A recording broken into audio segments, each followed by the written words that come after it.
Hey everyone, today is Wednesday the 20th of January 2021. I'm Luke Lawrie. Joab Gilroy is here, and it's a brand new year, Joab. We're back, baby. We're back. We're back. Barely. Yeah, it was a good, I felt like it was a good medium-sized length podcast. Like, I think Nate was pretty convinced it was our longest, and it definitely wasn't. Way off. Yeah. Ludicrous. Yeah. No, I thought our end of the year was pretty good. This one is obviously going to be pretty good. Pretty long as well. They're all good. Yeah. They're all great. They're all great. They're all fantastic. But it's just how good. Like the John Wick series, right? Like how good is it? That's it. Exactly. Yeah. Like there's a bad John Wick film, but it's not bad. It's just not actually bad. It's just bad for a John Wick film. That's right. Exactly it. Yeah. Yeah. So did you get up to anything in the break? Not really, no. I mean, it's still on fire over here, so right. No. Cool. Went away for a couple of days to a farm. Just stayed at a farm for a couple of days, yeah, and that was about it. Yeah. Did you like milk cows and shit, or no? Took photos of them, and they're like a bunch of animals on there. Like, did you take photos of them, or did you take photos with them? Oh, of them. Not with. Yeah. My wife was mainly feeding them, and then I was taking photos and that sort of thing. But otherwise, no. We just kind of got away from the city for a couple of days. It was like an hour drive out of the city, just for Christmas, and then came back and did the whole New Year's at home. It was just the two of us, so ordered a shitload of alcohol. We actually ordered a shitload of alcohol before Christmas, had that delivered, ran out, and then ordered more. And so that was our New Year's. We were just drinking and eating wine cheese and drinking wine. Nice. Pretty low key New Year's, and then and then kicked off the shit fest that is continuing the trend of the last year. 2021, yeah. Yeah, 2021. What about you? What'd you get up to? Yeah, about the same. Didn't do much. I mean, over here in New South Wales, we went into like restrictions on like fucking December 31st. They like restricted fucking you see, I don't know if you probably didn't see, but like fucking sitting there at home on Boxing Day and you're seeing all these fucking photos of these absolute belters wandering around fucking Westfields for Boxing Day sales, like fucking because they've never heard of the internet. Crotch to ass, like exactly right. Like I bought some stuff in some Boxing Day sales. I'll tell you what, didn't have to go anywhere, didn't have to leave my house, didn't risk. There was no existential threat. But yeah, no, ass to crotch, fucking going up escalators and shit. Like, what are you doing? And then, unbelievably, like very surprisingly, 4 days later, New South Wales goes into extreme restrictions. Not quite lockdown, but pretty fucking close. Because of a lift in fucking and like all. I just don't understand. Why don't we just fucking wear masks? Why don't we just make everyone wear a mask when they go into a fucking shopping center? Right? It's fucking nothing. It's it means nothing. Just fucking wear a mask.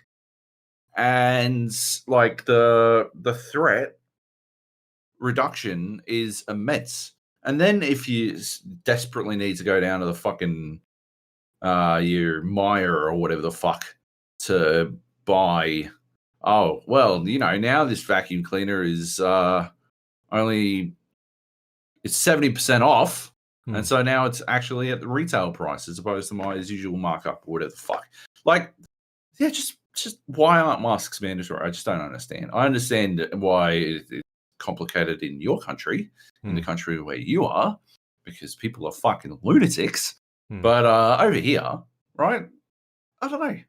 I've seen a couple of people have a bit of a like, I don't want to wear a mask. But when they finally fucking did masks indoors. Right. As mandatory here in New South Wales. I don't know if it's been lifted. I can't fucking tell any of this shit. I can't fucking follow what the rules are. So I'm like always perpetually at least a week behind whatever the rules are.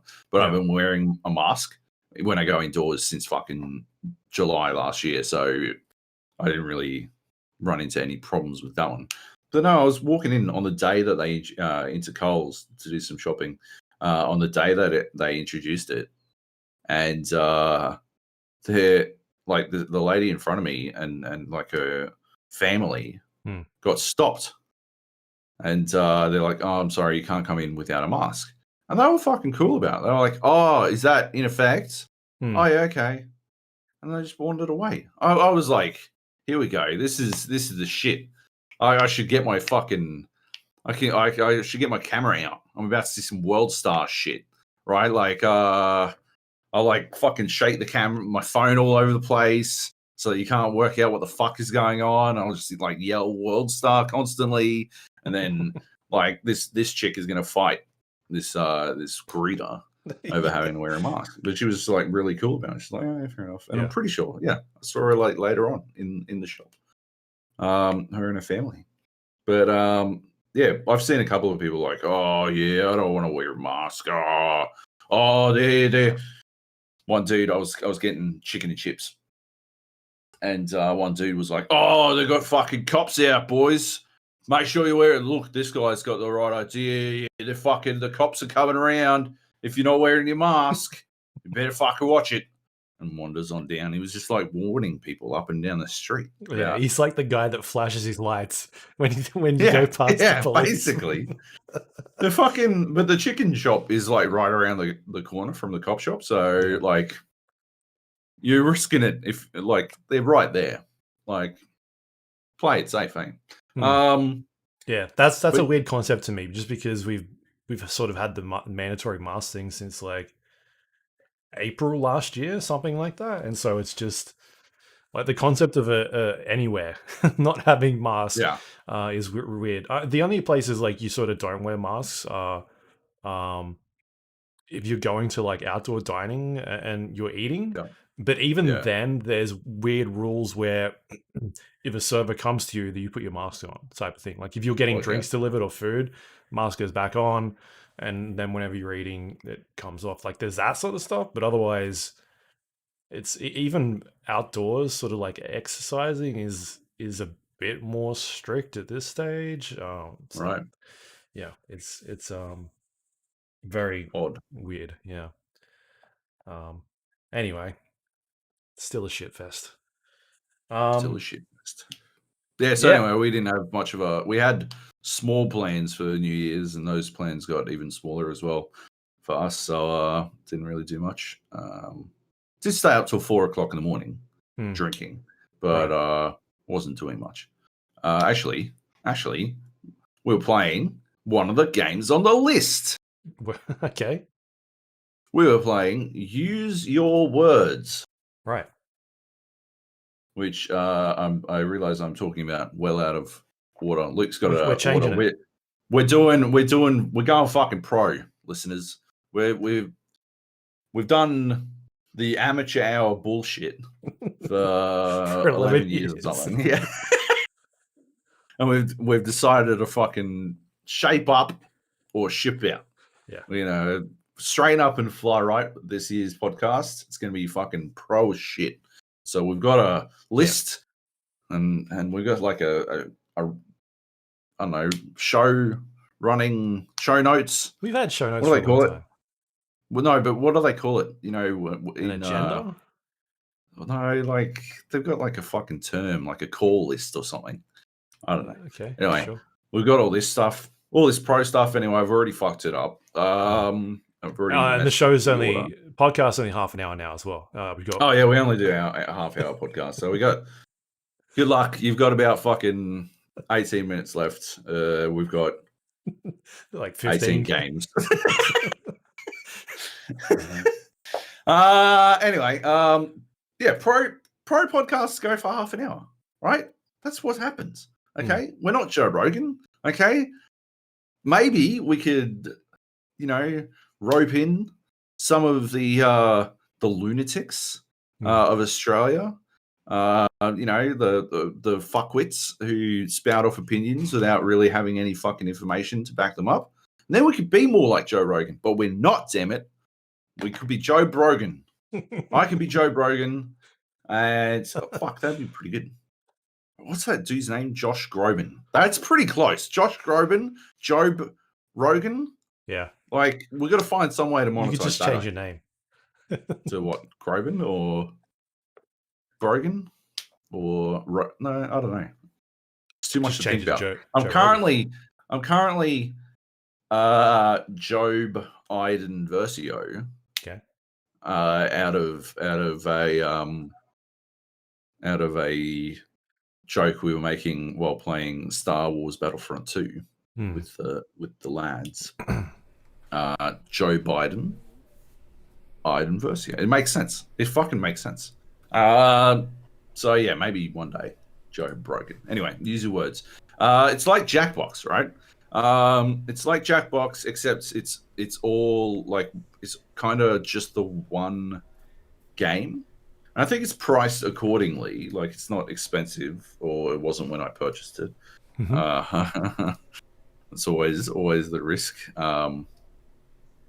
It's like you play it on your phone. It plays on the TV. You play it on your phone. It's currently 21 Aussie dollars. I think I got it for like 12 or something in the Steam sale. So it's it's a word game. So you get like there's 3 different mini games in it. The first one is a subtitles game, and it just shows a clip from an old foreign language film, and you have to like make up what they're saying, right?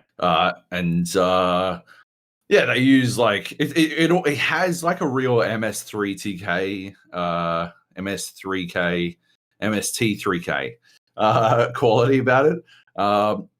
Because like, well, first of all, I mean, I'm pretty sure they're using one of the films Mystery Science did, which is Gamera, Friend of Children.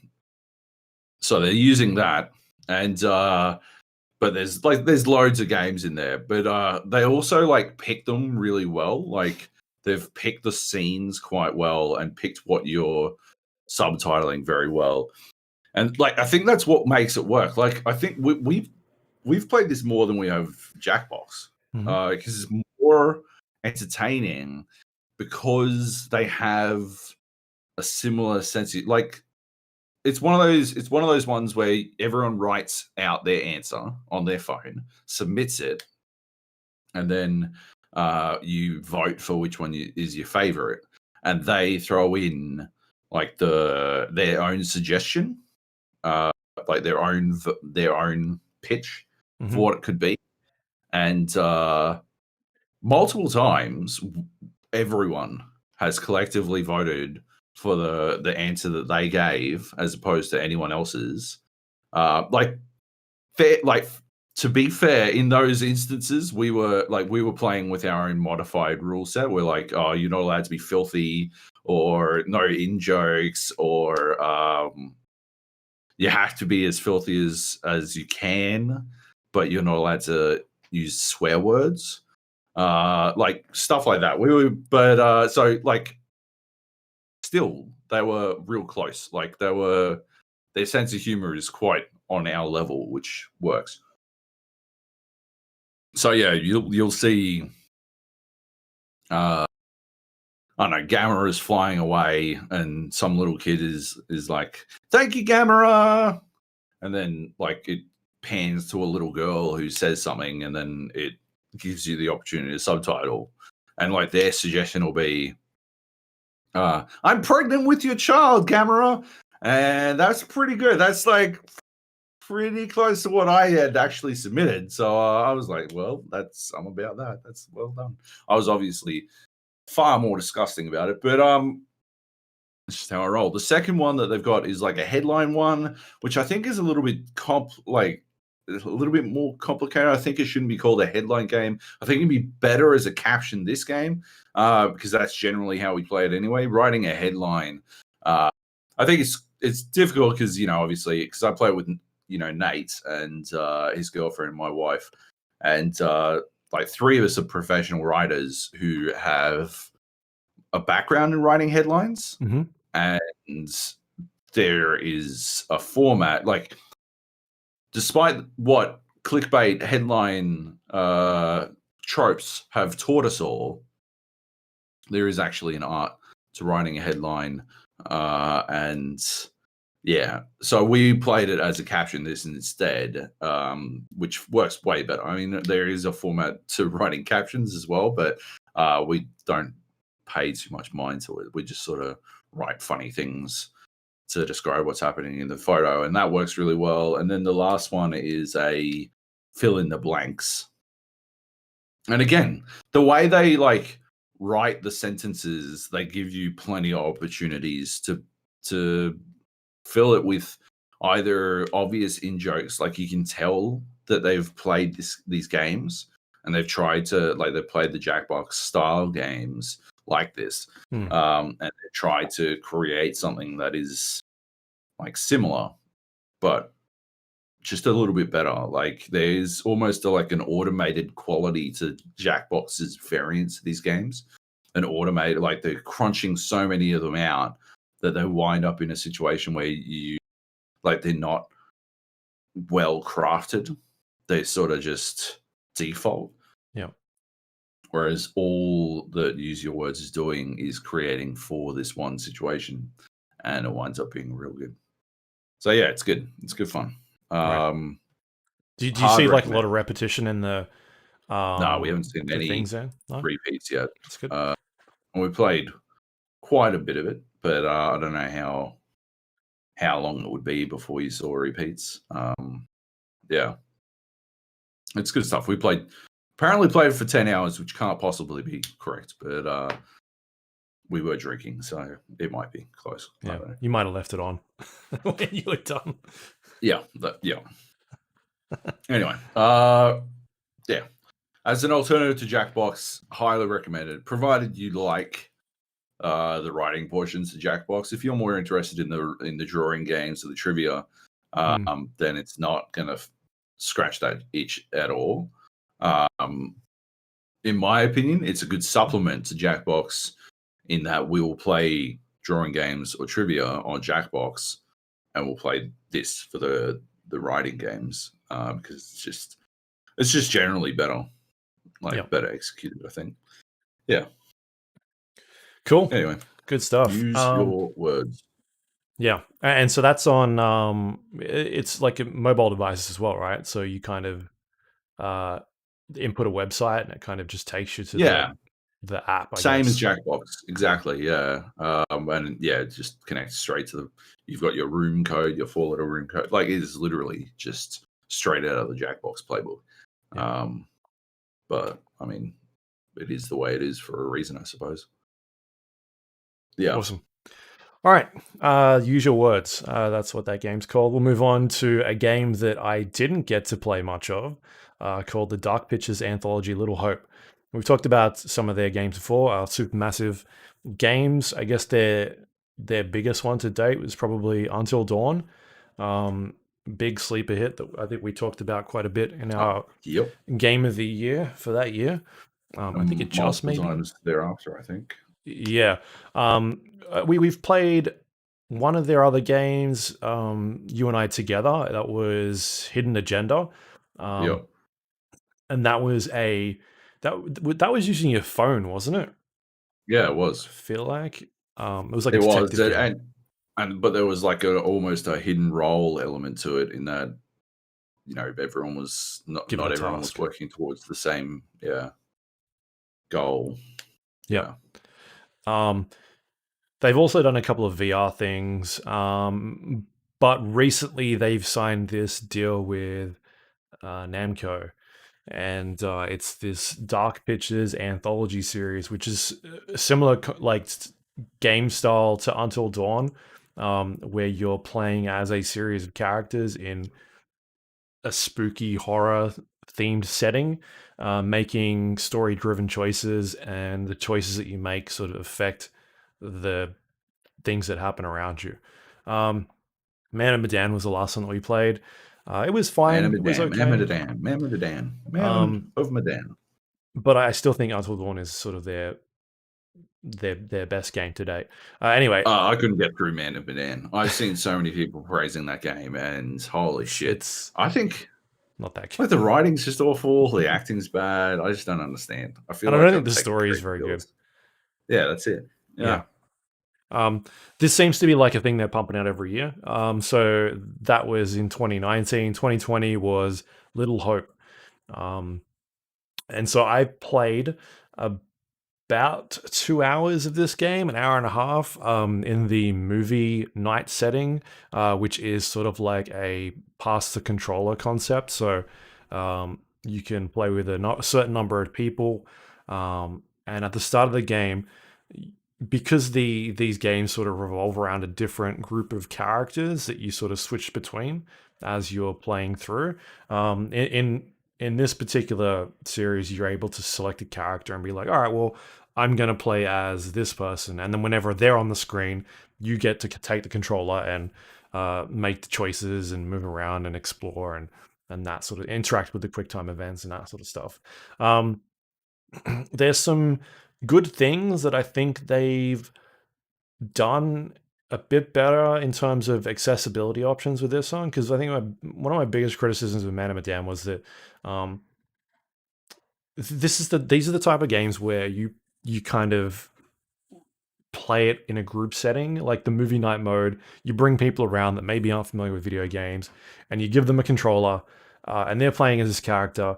And generally, there are quick time events in the game that'll pop up and be like, press X and then press this, like triangle, and you got a certain amount of time to do it. And getting somebody that hasn't or doesn't play a lot of video games on that specific platform is kind of hard because they're pressured to press this thing really quickly, and if they screw it up, then they're not having fun, right? Yeah. And they're just kind of like, oh, this is stupid. And so they've changed that a little bit this time around. There are some better accessibility options. One of them is like a sort of unlimited QuickTime event. So you still have to press a button prompt, but it's not forcing you to do it in 2 seconds. It's kind of just on the screen. And if you press the correct button, then yay, that's fine. I think the other option was that the QuickTime events will always be the same button or something like that. So even though you got to press them in a certain amount of time, there's going to be the same, like triangle, triangle, triangle type thing, as opposed to like triangle, square, circle, and forcing you to like look down at the controller and that sort of stuff. And I think there's a few other bits and pieces in there that like make it a bit easier for people that aren't familiar with video games to jump in. So I think that stuff is cool. That's one of my biggest criticisms of that last game that they've touched up a little bit. But this game in particular, Little Hope, I had a big issue with it where we got to the end of a section about an hour and a half, 2 hours in, the game crashed on us, and then fired the game back up. It came up with like an error, some weird error code, and then said like your save file is corrupted. I'm like, oh, okay, cool. Went back in there. There's no save file at all. And wow, what? We were like, do we start again? And I was like, actually, just wait. Let me look this up. And I typed in like, Dark Pictures Little Hope save file corrupted. And it pops up and there's a Reddit thread. And there's a bunch of people in there all having the same issue. And it wasn't like, some people were having it at the exact same spot that I was, where like as soon as that scene finished, just bam, same thing. And then there was other people that were having it at like different areas of the game. And the thing that I was like, we're not playing this anymore, is that I saw a bunch of people in there being like, yeah, it's doing it all the time at the same spot. Or like people that were like, yeah, it's doing it, like I got past that part, but then it did it again over here. And like it's done it seven times to me now. And like it wasn't a thing where some people were just getting it once off. It was like a constant thing. So I was like, yeah, we can't play this because there's no point. I just don't feel confident in playing it again Yeah. and getting away with like 3 hours in or exactly the same spot. So that kind of sucked. One of the top posts on there was from a Namco Bandai or Bandai Namco, whichever one it is, depending on whereabouts in the world you are. Representatives saying, "Hey, please fill out this, uh, like, go to our site, fill out a technical support application, let us know what's going on, blah blah blah, and then we'll pass it on to the developers." And so I actually filled one of those out just to see what was going on, because if you're not aware, this game was released at the end of last year. I think it was in October. This Right. was the end of, I think it was the end of the year when I was playing this. So at least 2 months had passed. And there were still comments in there going like people were having the same issue. It all seemed to be related to PlayStation 4 slash PlayStation 5, because I was playing on PlayStation 5, but that didn't seem to matter. Like people playing on PlayStation 4 were having the exact same problem. And so it wasn't related to, it didn't look like people on Xbox were having that problem. It was purely just a PlayStation issue. And so I submitted it. I got a pretty quick response. Like I filled it out that night. When I got up in the morning, I had a response back. But it was the response that kind of made me feel weird. I'll read it out to you. This is what I got. It says, "We understand your concern about the issue that you encountered. We've also received similar reports from other players and they have already been brought to the developer's attention. However, there's no assurance that we'll hear back from them. We know that an action being taken to resolve this is something you'd like to see. However, we hope that knowing this has already reached the developers eases you up at the very least." And I'm like, What? um, so We've looked done on. nothing. Just to let you know, we're doing nothing. Well, their thing is like, as a publisher, we've brought it to the developers' attention, but there's no, like, they don't have to fix it. Basically, I looked at Supermassive's Twitter page and website. They've got a patch rolling out sometime soon. It was supposed to be, I think, the first half of or the middle of January. It's now past that, and they did have a bunch of fixes in there, and but there's nothing in there at the moment about this bug on this corrupted save file on the PlayStation 4. So at this stage, I would recommend people stay away from that game, like because it's unplayable on the PlayStation 4/5, as far as I'm concerned. And the fact that the game's been out for 2 months and it hasn't been like that wasn't a priority is nuts to me. Like that is insane. Or the fact that they haven't even addressed it. Broken. They haven't said anything about it either. I'm just like, that is nuts. Anyway, so kind of disappointed about that, because I've always liked supporting their games, but like, what a fucking huge turnoff.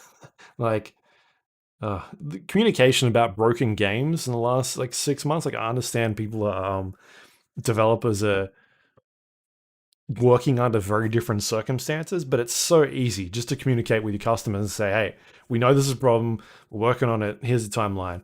But the whole like nothing, like dead silence and not saying anything about it. The like we've communicated it to them, but we don't know if we'll hear anything back. Like, good lord, who let that go through? Just leave that part out. At least leave that part out, right? Like, just no. But this seems like we fucking know this is a problem. We've told them, and they don't want to do anything about it. That's what it sounds like to me. Like a pass the buck type thing. Yeah.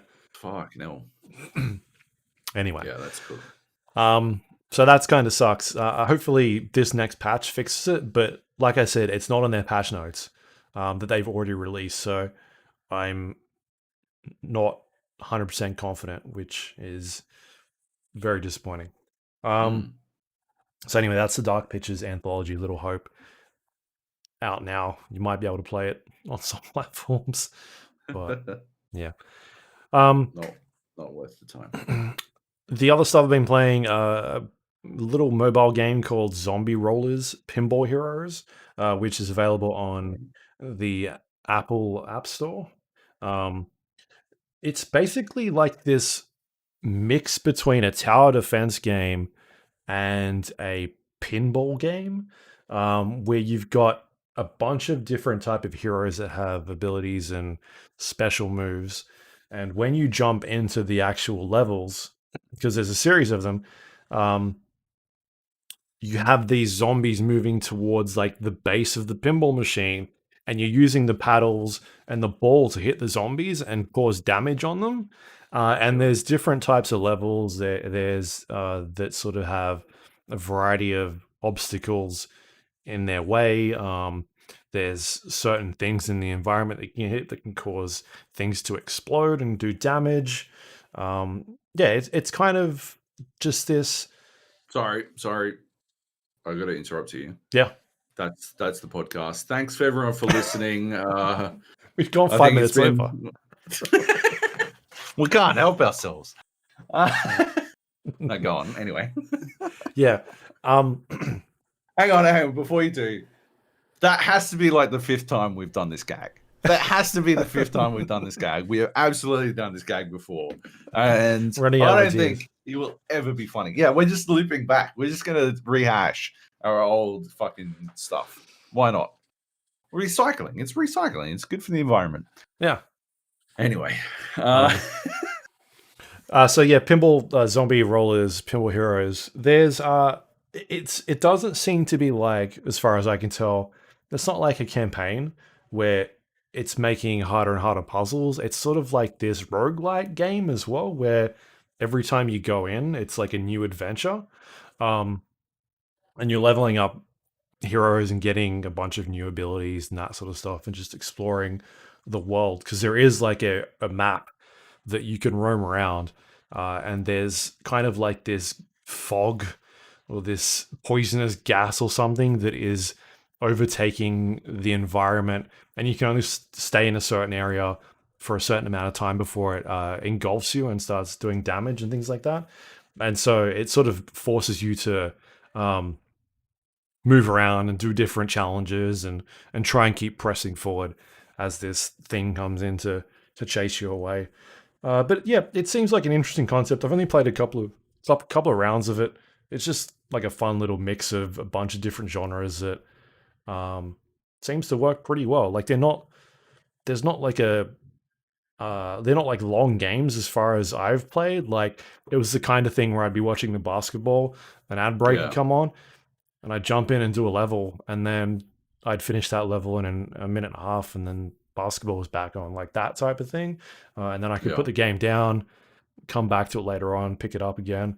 So yeah, that that sort of stuff is pretty cool. I'm not spending like minutes and minutes and minutes playing certain levels. I can kind of just quickly pick up something and just get in there and have it over and done pretty quickly. Sort of like what the golf was, very much like that. These little quick mini puzzles that you kind of could solve in a minute and then be done. So yeah, I like those type of games. So that's called Zombie Rollerz, Pinball Heroes.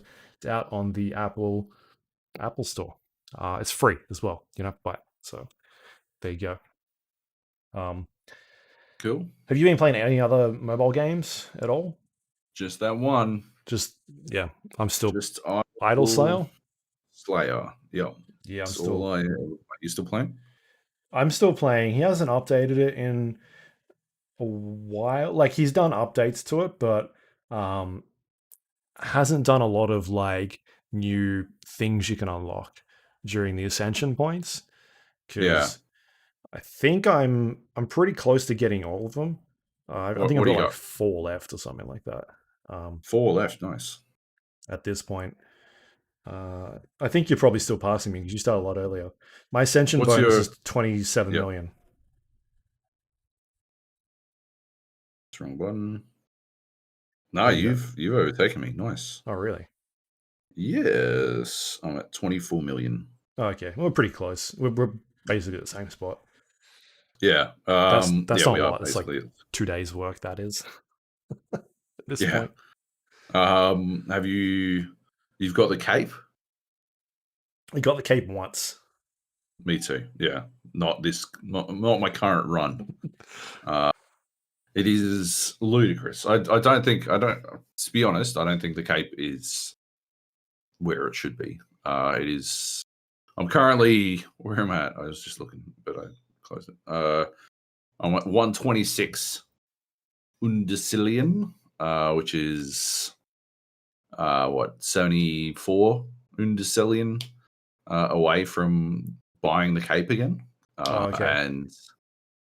And it just takes fucking forever. I've got. Do I you know need what I to do? fucking what? You build up those silver boxes, Yeah, and then you just go on a run. Like you you just sit there and you play for 20 minutes, and then you yep, hope that you get the multipliers and get like you know, you get like two of them at once, and then that'll bump it up. yep, Otherwise, it'll take you forever to get to that thing. It takes a long yeah. time. That's how I got it the first time. So I've got like 86 boxes right now, just sitting there waiting for me to crack open. Oh, hang on. Oh shit! There's an update coming today. Oh, nice. Like inside of the next hour. Yeah, It might actually be up already. I don't know. could be.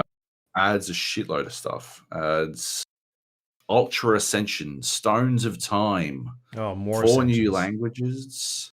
languages, a new dimension, new enemies, new giants, new achievements, new ascension upgrades, new regular upgrades, new quests, a new skin.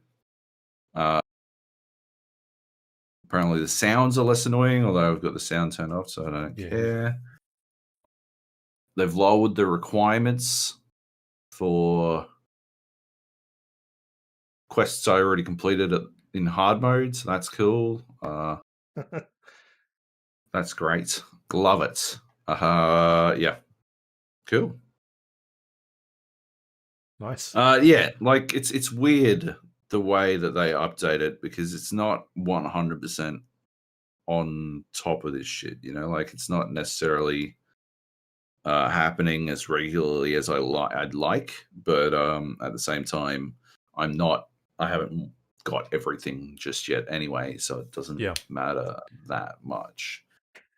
Because there is a bit of a situation where once you reach the end, once I had the cape, it was probably the least I played it because it was I did Just nothing. farming.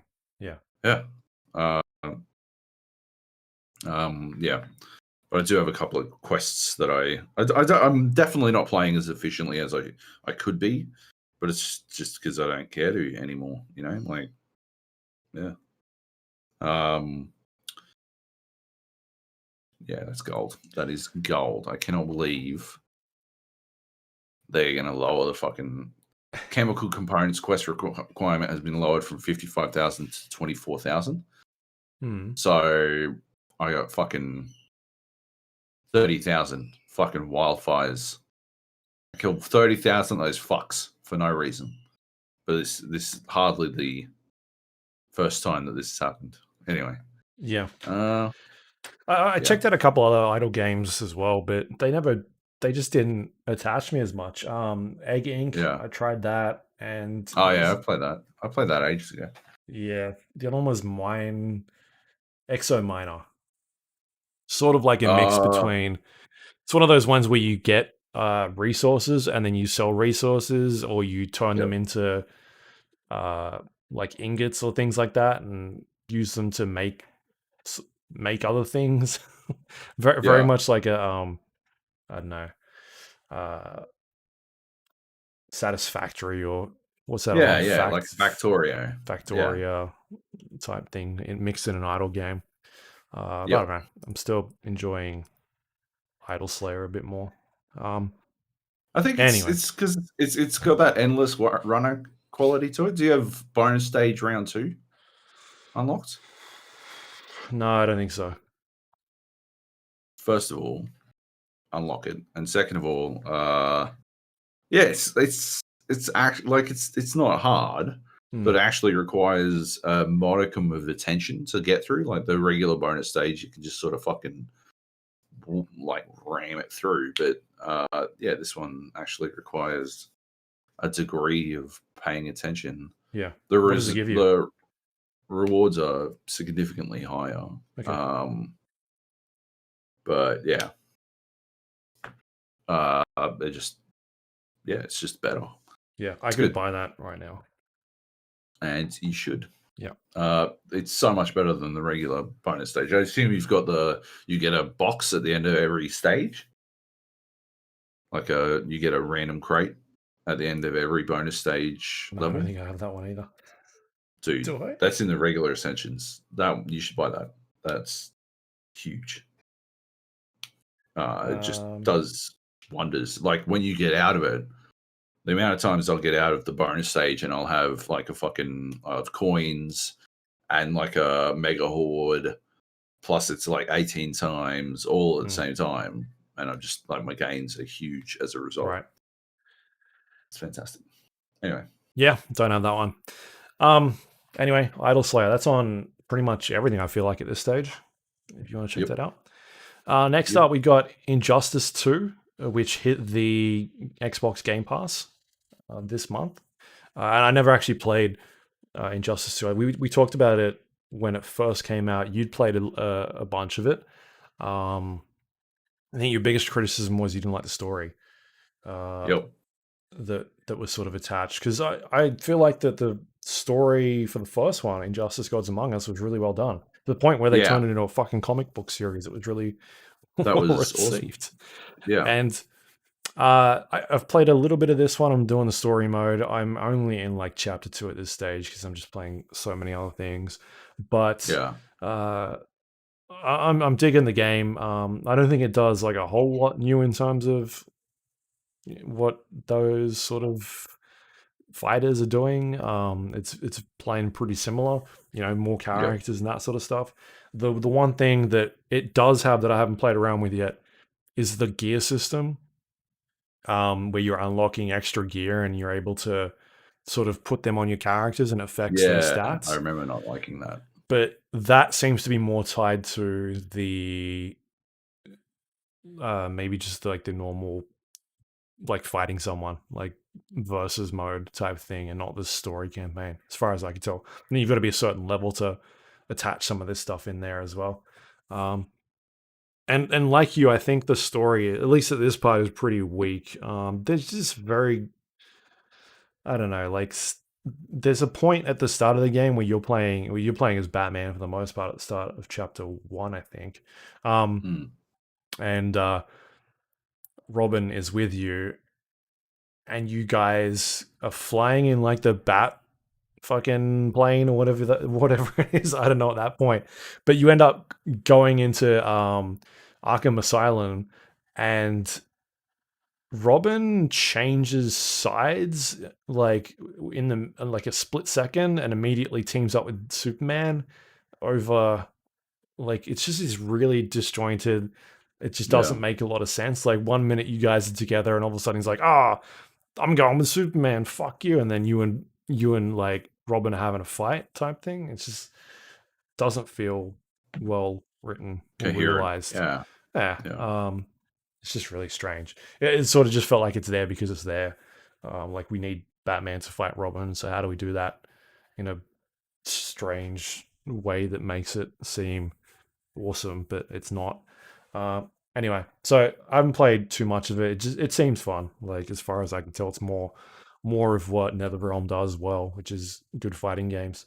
The animations and like the look of the game is really good. Like the lip syncing and the stuff they're doing with the facial work. I really like that stuff. It looks really neat. But yeah, that's Injustice 2. It's out on Game Pass. If you have not played it, again, the Game Pass. The Game Pass podcast is back, baby. Yeah, 30 minutes each week. And I think someone posted some stuff today in our chat. Yakuza is coming, the remastered version. So I got an email about this today as well. And looks like Control on PC will be up on Game Pass soon.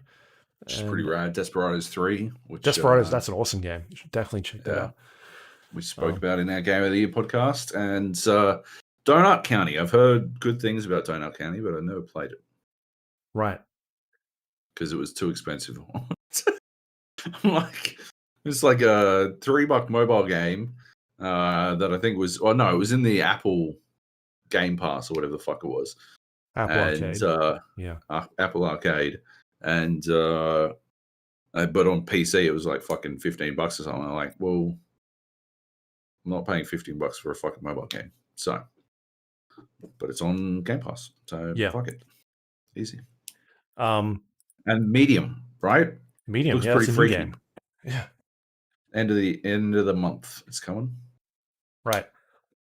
Because I've been looking at the Yakuza stuff. I think Yakuza 0 is also on there as well, Right. at the moment at least.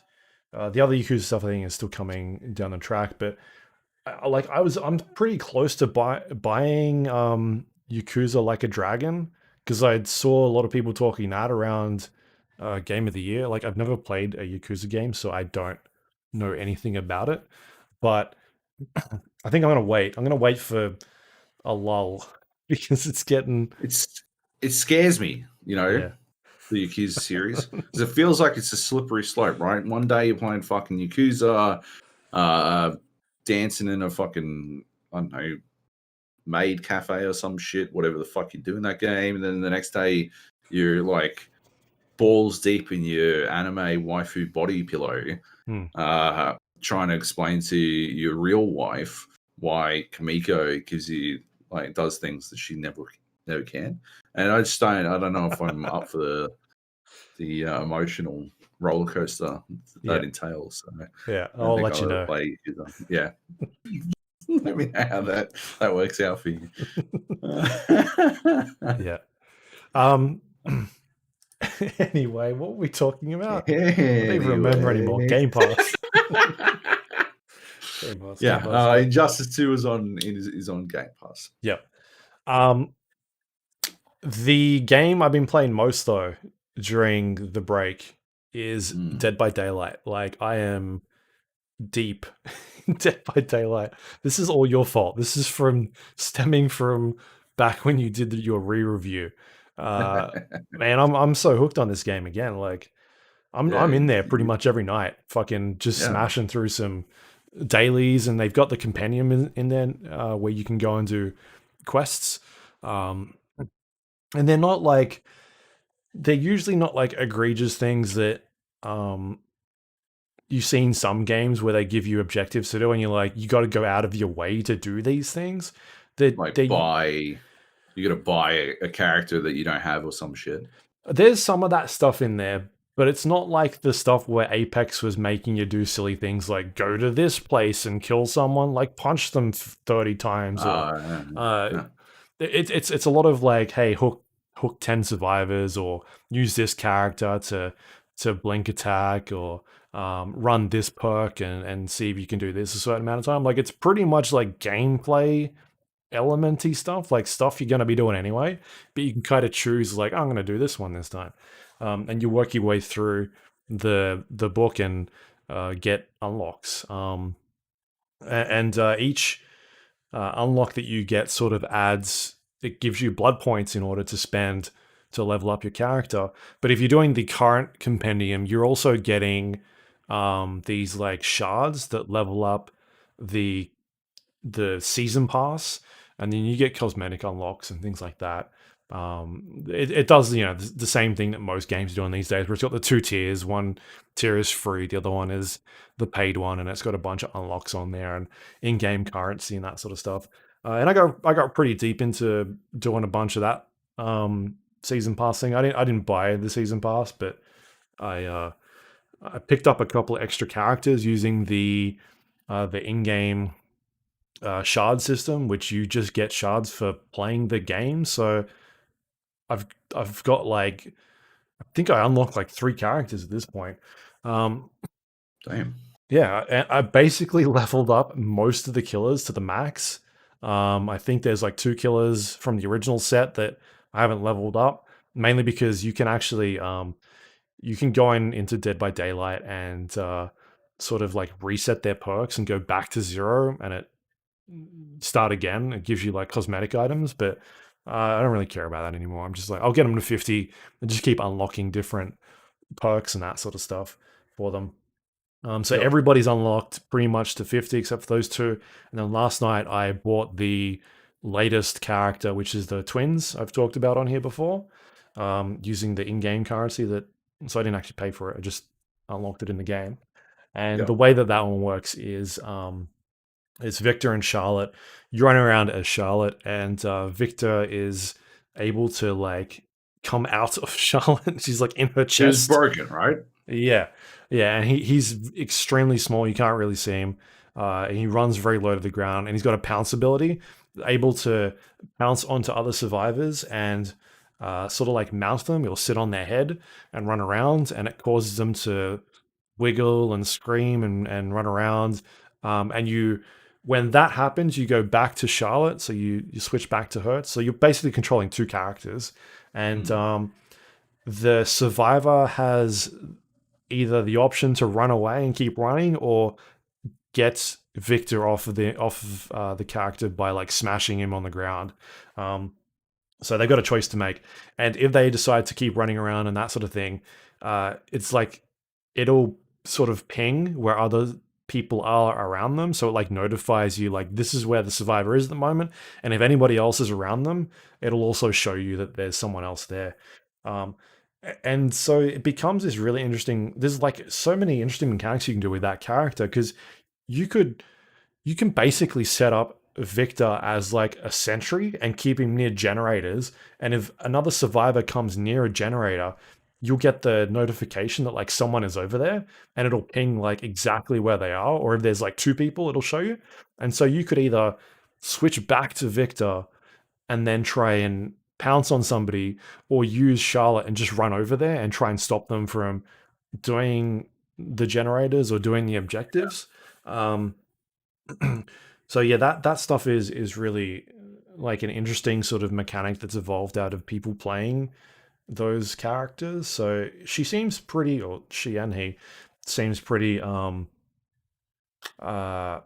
very good at the moment. Like if you've got someone that knows what they're doing with that thing, it can cause a lot of trouble, because you're able to just manage so many different areas with these two characters. And I'm wondering if maybe it might get a bit of a nerf going forward.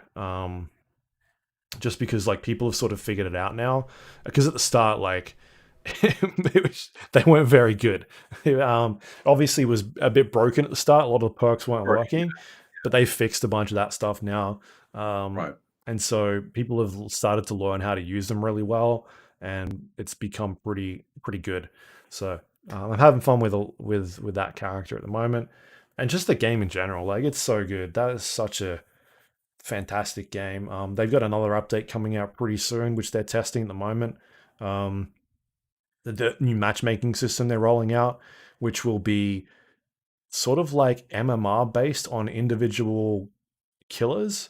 And so, for instance, if you're playing as the Wraith and you're a fucking God Wraith killer, like that's your main. And then they bring out you want to try the nurse, but the nurse is the one that sort of blinks around the map, and you have to try and hit people with that. And maybe like you're really like a rank 1 survivor, and you go up against like other rank 1, sorry, you're a rank 1 killer, and you go up against rank 1 survivors, but you don't want to play as a nurse because you're trash at it. Like it sort of deters you from doing that.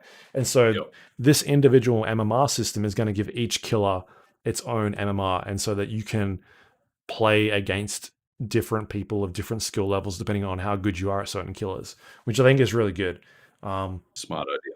Because it allows you to experiment a bit more, like less, trying to learn a certain character or having perks that aren't as good because you haven't leveled up that character as much. It's not going to be as sweaty games. So that's going to be really good. And they're still they're doing a UI change on it as well, which I don't like. I don't know how that got past whoever was designing it, but I think it's a terrible UI, and they should change it. I feel like they're not going to change it, but they need to change it because it's just bad. It's terrible.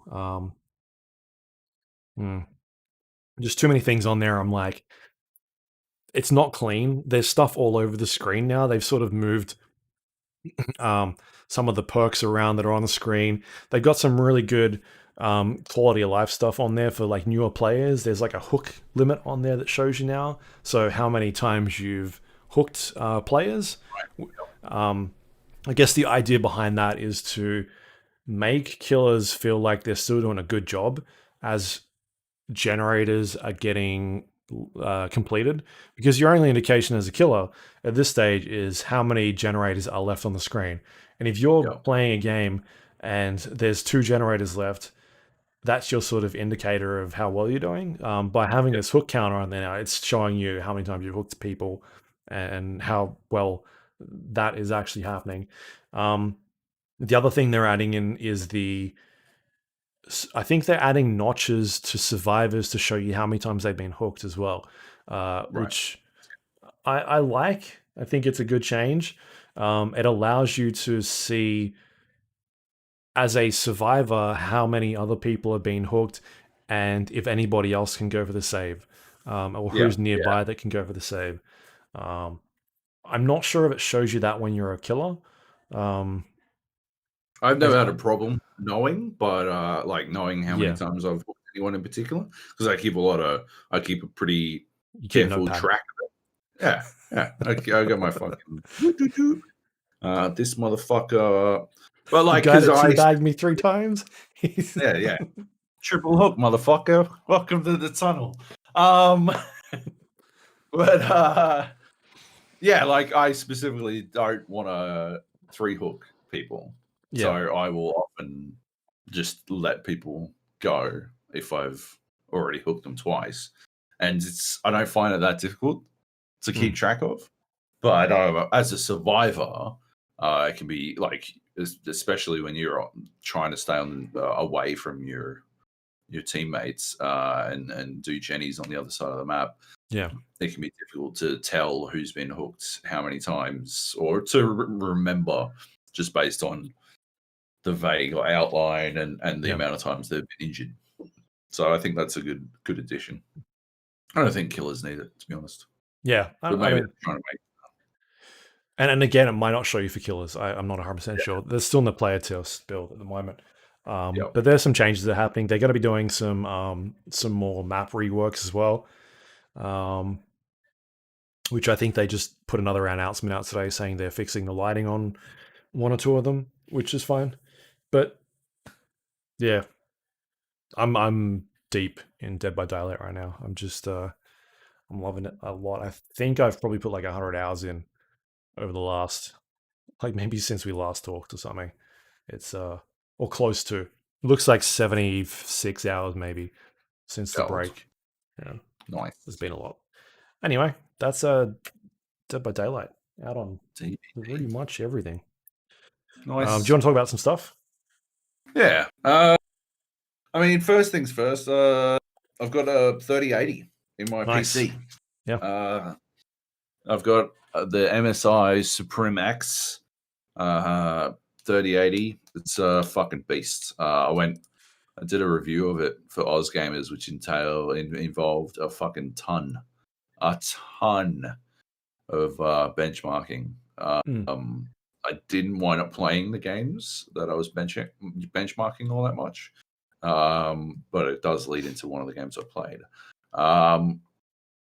Yeah, it's a killer fucking card.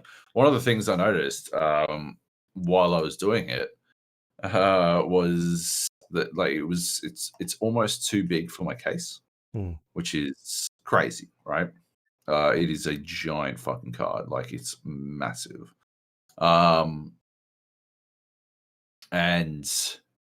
like as a result, it was literally choking off the intake, air intake from the bottom. So my case has it's sort of built around the idea of liquid cooling, which I didn't realize when I purchased it. I thought I purchased the air variants because I wasn't going to liquid cool my PC this time.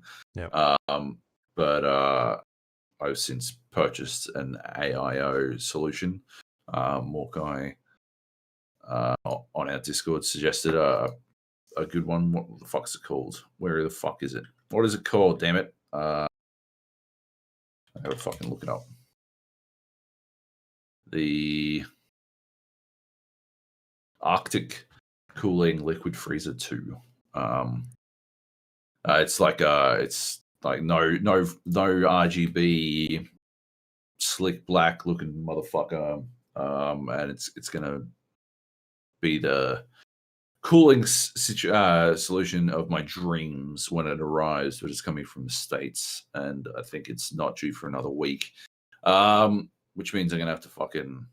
So the first thing I did when I installed this thing was freaked out because my fucking CPU was sitting at 80 plus under stress constantly, and that was with I had to have a pretty aggressive fan curve already because I don't care too much about the noise. The case itself did a really good job of muting fan noise, and I've usually got a fan on in here, like a room fan. Mm-hmm. So it's difficult to hear over anyway. So it didn't really fucking impact me. So I didn't give a fuck about it getting fucking noisy. But I did worry about my CPU fucking scorching itself, and under while I was doing these fucking benches, it was getting hot, man. It was getting well hot. And so the first thing I did was I replaced the thermal paste because I had some bodge shit that I bought from fucking JCar on, right. Which I bought as a sort of stopgap solution. And then I'm like, okay, well, maybe I should stop using the stopgap solution. I'm going to have to replace that again, which is a pain in the dick. I got the Noctua NTH1 stuff on there now. I mean, it was simple enough to fucking do. Reapplying thermal paste isn't all that difficult. It's just, actually doing it is a bit of a pain. It's never you carefully fucking swiping shit off. I don't know. It's not fun. It's a bit tedious. Anyway, replace that instantly. Reduced my thermals by about 5 to 10 degrees, which was fantastic. But then I noticed on these benchmarks, it was still fucking ripping, especially under 4K, on 4K games. It was still fucking well up there. And I'm like, that's just not good. It's just not ideal. And it wasn't until I sort of sat there and stared at my fucking case. I'm like, why is this happening? And I realized, so I've got what's the fucking opposite of exhaust?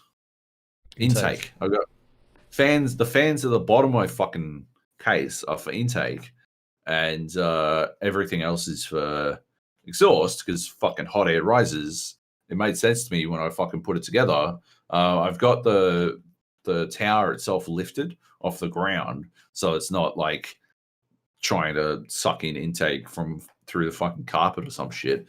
It's plenty of clearance. I think all of this fucking situation made a lot of sense, and it wasn't a problem when I had 1070 in the fucking case, and also I wasn't trying to benchmark shit at 4K. But yeah, as soon as I started, I worked it out. I'm like, okay, that's what's happening. The fucking intake fans are sitting underneath the world's biggest fucking 3080. It is literally the world's largest. That is part of its claim to fame is that it's the world's largest 3080. And to get the fucking I had to cram the side of the case on. So I opened up the fucking case and I've just had it sitting open, which isn't ideal. But I'll leave it open until I get my fucking AIO, my Arctic, whatever the fuck, because it instantly solved my problems. I mean, it still gets hot under load because it's a fucking computer, and that's what they do. I mean, it's still rolling up around fucking. I think it gets to 75 now under load. The CPU does. The fucking graphics card, no chance. It doesn't heat. It's ridiculous. I have no idea what the fuck is going on with it, but it's just cold all the time. It's it's a hot fucking summer's day, and that's it. It gets up to, I think it got up to 37 at one point, and that was about the highest it got. And I'm like, That is fucking ridiculous. That is crazy. But I mean, it is taking up all of the intake fan, right? And then directly blowing hot air onto my CPU, Yeah. which isn't helpful. But anyway, it's a beast. It is an absolute beast. I beat all of Costa's fucking benchmarks except in the Division 2, where I think we dropped that from our testing suite because we just couldn't. It didn't make sense, right? I beat all of his benchmarks, or I tied all of his benchmarks in games that were like CPU heavy. Otherwise, if they were more graphics card heavy, I beat them. For every, he's got a couple of 3080s. He's got the 6800 XT as well, and I just walloped him. He's got a better CPU than me. He's got a 3800X, and I got a 3700X. I mean, it's not a huge difference, but he's also got 3600 RAM, and I'm only at 3200. So, like, he should be benching higher than me, but this fucking graphics card made up the fucking difference. The only one, that you won't see in the fucking list was the Division 2. Something's wrong with that game, man. There is something wrong with that game. I do not understand what is going on with it, but it's not just me. It drove me around the bend. I was getting fucking garbage results. I didn't even realize I wasn't comparing my benches to his while I was doing them. I was just doing them because I felt like in my mind, if I knew that I was going for something, then it might impact it might impact the result somehow. Like, just in my brain, I'm like, okay, just do the benches independent of any knowledge of what his benches are, so that what I output is what I am happy to output, as opposed to, oh, well, it should be this. You know, I just wanted it to be fully independent. It wasn't until I submitted and he's like, what's wrong with the division? I don't understand. I went and compared, and yeah, I was like 40 frames under what he was putting out. And I knew there was something wrong with the division. Because it was dropping to like fuck. It would go at like 4 frames a second on the menu.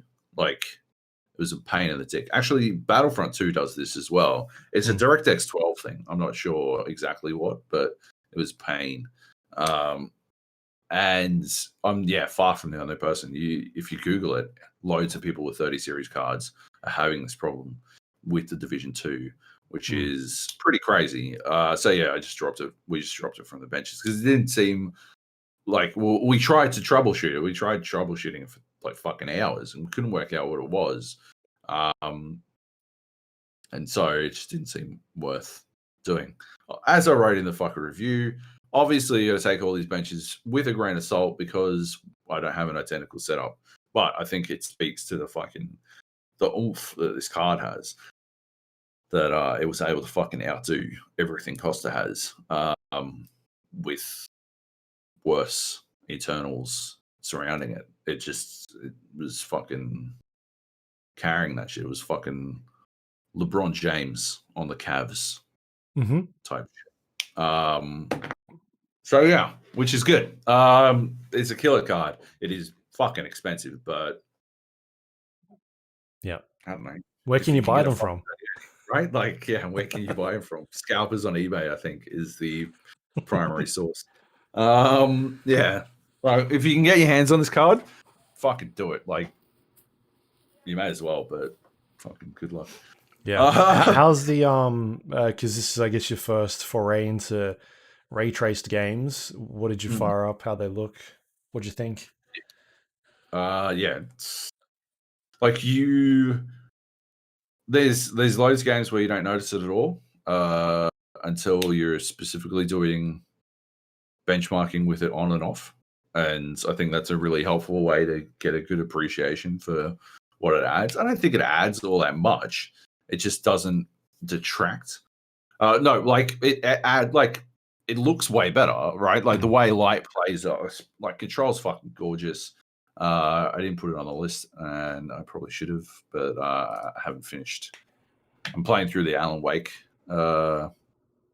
expansion, and I haven't finished it yet, so I'm still going.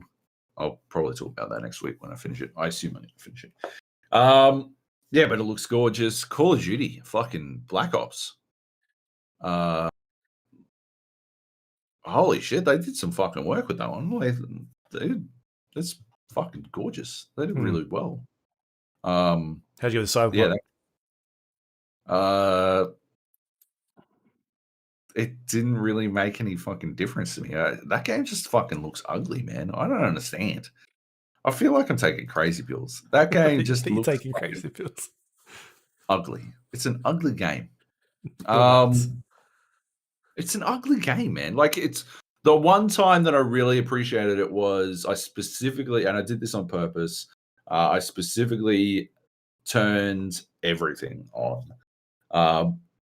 But like there's a sequence where like you just ride as a passenger in a car through whatever the fuck the city's called, Night City. You ride through it, but it's at night, and so you're sort of going along the river, and it looks fucking gorgeous. And I made sure to keep a save point at that point. I turned all the fucking bibs and bobs on, and I did it again, and that shit is fucking gorgeous. That was fucking really nice. And then you'd get like to the end of the fucking destination, and there'd be some fucking like cyber prostitute T-posing with one of their arms stuck through a wall, and you're like, fuck this game. Fuck this game. Yeah. No, the easiest way to notice fucking RTX shit is in Quake or Minecraft, because you know how those games are supposed to look. And then the difference is like, holy absolute fuck, this is crazy. This looks so much better. Yeah. I was like looking... RTX... Sorry, go. Oh, no, I was going to say, I was looking into Minecraft RTX because that's just gone, like, it's out of beta or something now, right? And I was looking into it. Apparently, you can get your survival maps in there, and I was pretty close to pulling the trigger on it, but I got stuck with some other games. But it's something I definitely want to jump in and check out. Let's do it. Yeah. Let's have a Minecraft server again that I get bored with. Because I'm not interested in the creative mode. I don't know. That's not my thing. I want to... Yeah. All right, we'll do it. Nice. Cool. Sounds good. No, what I was going to say was that's not even the fucking most impressive thing. The most impressive thing about these 30 series cards, and I think it applies to 20 series cards as well, I believe they got it, is DLSS. Just the fucking gains are out of control.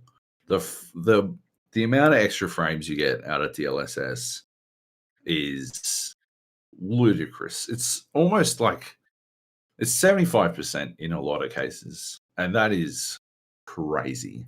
That's the tech that, yeah, like, I mean, you said it about a fucking million billion times when we were trying to bait you into buying an AMD graphics card. But DLSS, like, until AMD does something like DLSS, they can't compete. It's too huge. Like, it makes, like, I know the implementation at first wasn't all that good. It was sort of shitty, but it's not. They fixed it, yeah. It's so fucking good. It is basically just now the game is fucking better. Now the game runs better. It's ludicrous. I get fucking, this isn't DLSS related, but I get like 200 frames in fucking Battlefront. It's pointless. I don't need that many frames, but like, it just fucking rips through that game. That game looks so fucking pretty, and it's at 200, like, ludicrous, bananas. Holy shit. Anyway, what game sucked? Watchdog Legion. Just did not run well. Just didn't go well under any circumstances. Right. That game is, but it's very CPU heavy. It just fucking, it's just disappointing. Anyway. Yeah. Fair enough. Yep. Right. 3080. 3080 available nowhere. Yeah, Still. basically. And they announced a new card. Oh my goodness, what are they doing? What was that? The 3060 Ti or whatever the fuck it The was? 3060, yeah. Oh, right. Yeah. Gold. Let's talk about Crying Suns. Okay. This is free on Epic. I think like the first week of the year. So I grabbed it and decided to check it out. It's an interesting game. It's quite fun. It's sort of like it reminds me a lot of FTL. It's like a roguelike spaceship based roguelike, except it's a little bit more real time tactics. So the combat's better, I think. The storytelling's more in depth. It's sort of got this Dune quality to it. These like this epic fantasy, but in a sci-fi setting type thing. Some interesting shit going on with it, and I think my biggest problem with it is that I feel like it almost takes too long. Like there's like a factor in roguelikes. There's this element, this point in a roguelike or roguelite, whatever the fuck, where you reach a point where like it's not enough to know what you're doing. Like mastery of a roguelite is when you know that you've fucked up and it's time to start over. Like you know that you can't just brute force your way out of your mistakes. Like that is it might not be mastery, but it is a pivotal point in your playing time with these kinds of games. Like once you reach that point, I feel like you are good enough that you're definitely going to succeed at some point.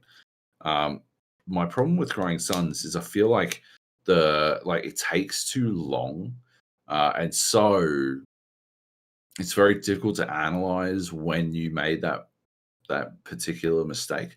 Like I don't think it doesn't have like a lot of dexterity based skill checks.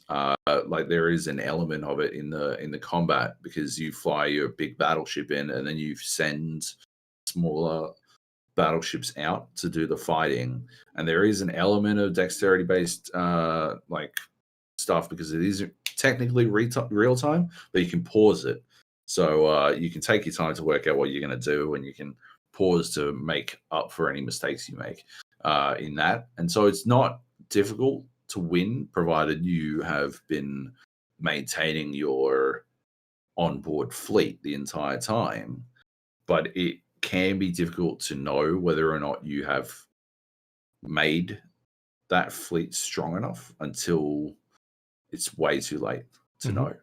Like you just wind up in a fight where you are up against overwhelming odds, and like you play through a couple of times, and that's when you realize, oh, I needed to be sort of like, it's almost like a gear check, right? In like WoW or something, right? Except like if this gear check happened, and to rectify this, you needed to have made far better decisions like 6 fights ago.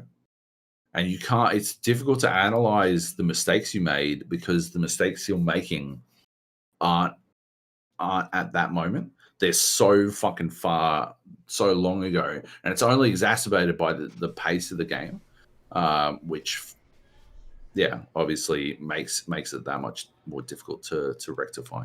And I think that's the problem that I have with it, is that it feels, I love the storytelling, it feels like a FTL with better combat, but you wind up in these situations where it's difficult to know exactly why you lost any particular run, because the mistakes that you made are so fucking far removed from when you made them.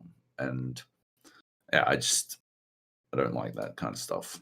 I don't like that particular style of game design. Some people like it. It's not really for me. Yep. So yeah. If you're interested in that sort of thing, I definitely recommend checking it out. It was free on Epic. I don't know how much it costs now. If you can get it free, then fucking do it. But yeah, if you got it while it was the free game, yeah, give it a run. Like, see how you feel about it. But yeah, just be forewarned. It's it's difficult to tell when you fucked up. I think maybe it's just I've got some blinders that make it so I don't know or something. I don't know. Yeah. But yeah. Anyway. Awesome. Yeah. Cool. What do we got next up? Monster Train. Monster Train. This is a game that was on, I think, both of our Game of the Year lists for last year. Still playing a bunch of Monster Train. It went to Game Pass, right? And so we had a couple of people in the Discord jumping in and playing it as well during the break. It's going pretty well, I think. Kleb got right into it. He's been issuing some pretty good challenges. We had yeah, I had a run where I was playing it fucking every day. I was doing the daily challenges every day. I stopped because they started doing these fucking permadeath dailies, where when a unit that isn't your hero or your champion rather dies, they're removed from your deck. I just don't like it. I just don't like that. Yeah, it's not how I like to play. I like building up my characters and yeah, I like that style of play more than the idea that they might disappear. I suppose you could just concentrate on spell builds or whatever the fuck, but I just don't find that terribly engaging. I think I said that fucking ages ago. Like back when it first came out, it was a criticism I had of the game, and it's still a criticism that I have. I just don't think that it made, like, I think you even posted, like, yeah, there is specifically a variant of the final boss who fucks a spell build entirely. Yeah. And that's like, you can't do anything about that. You're sort of just fucked. The boss, whenever you play your first card that's a spell card, it consumes it. And so I during the break I was playing the spell champion, and I was basically going through the Covenant ranks and got to that. I still managed to get through it because what I did was I had the sting artifact that gave me a sting card, I think every first round or something like that. And so every time that I would start a new round, I would automatically get a sting card, and I would just use that as my consume card. But otherwise, like, if I didn't have that, I would have been like screwed, completely screwed. Yeah, I don't like it. Yeah.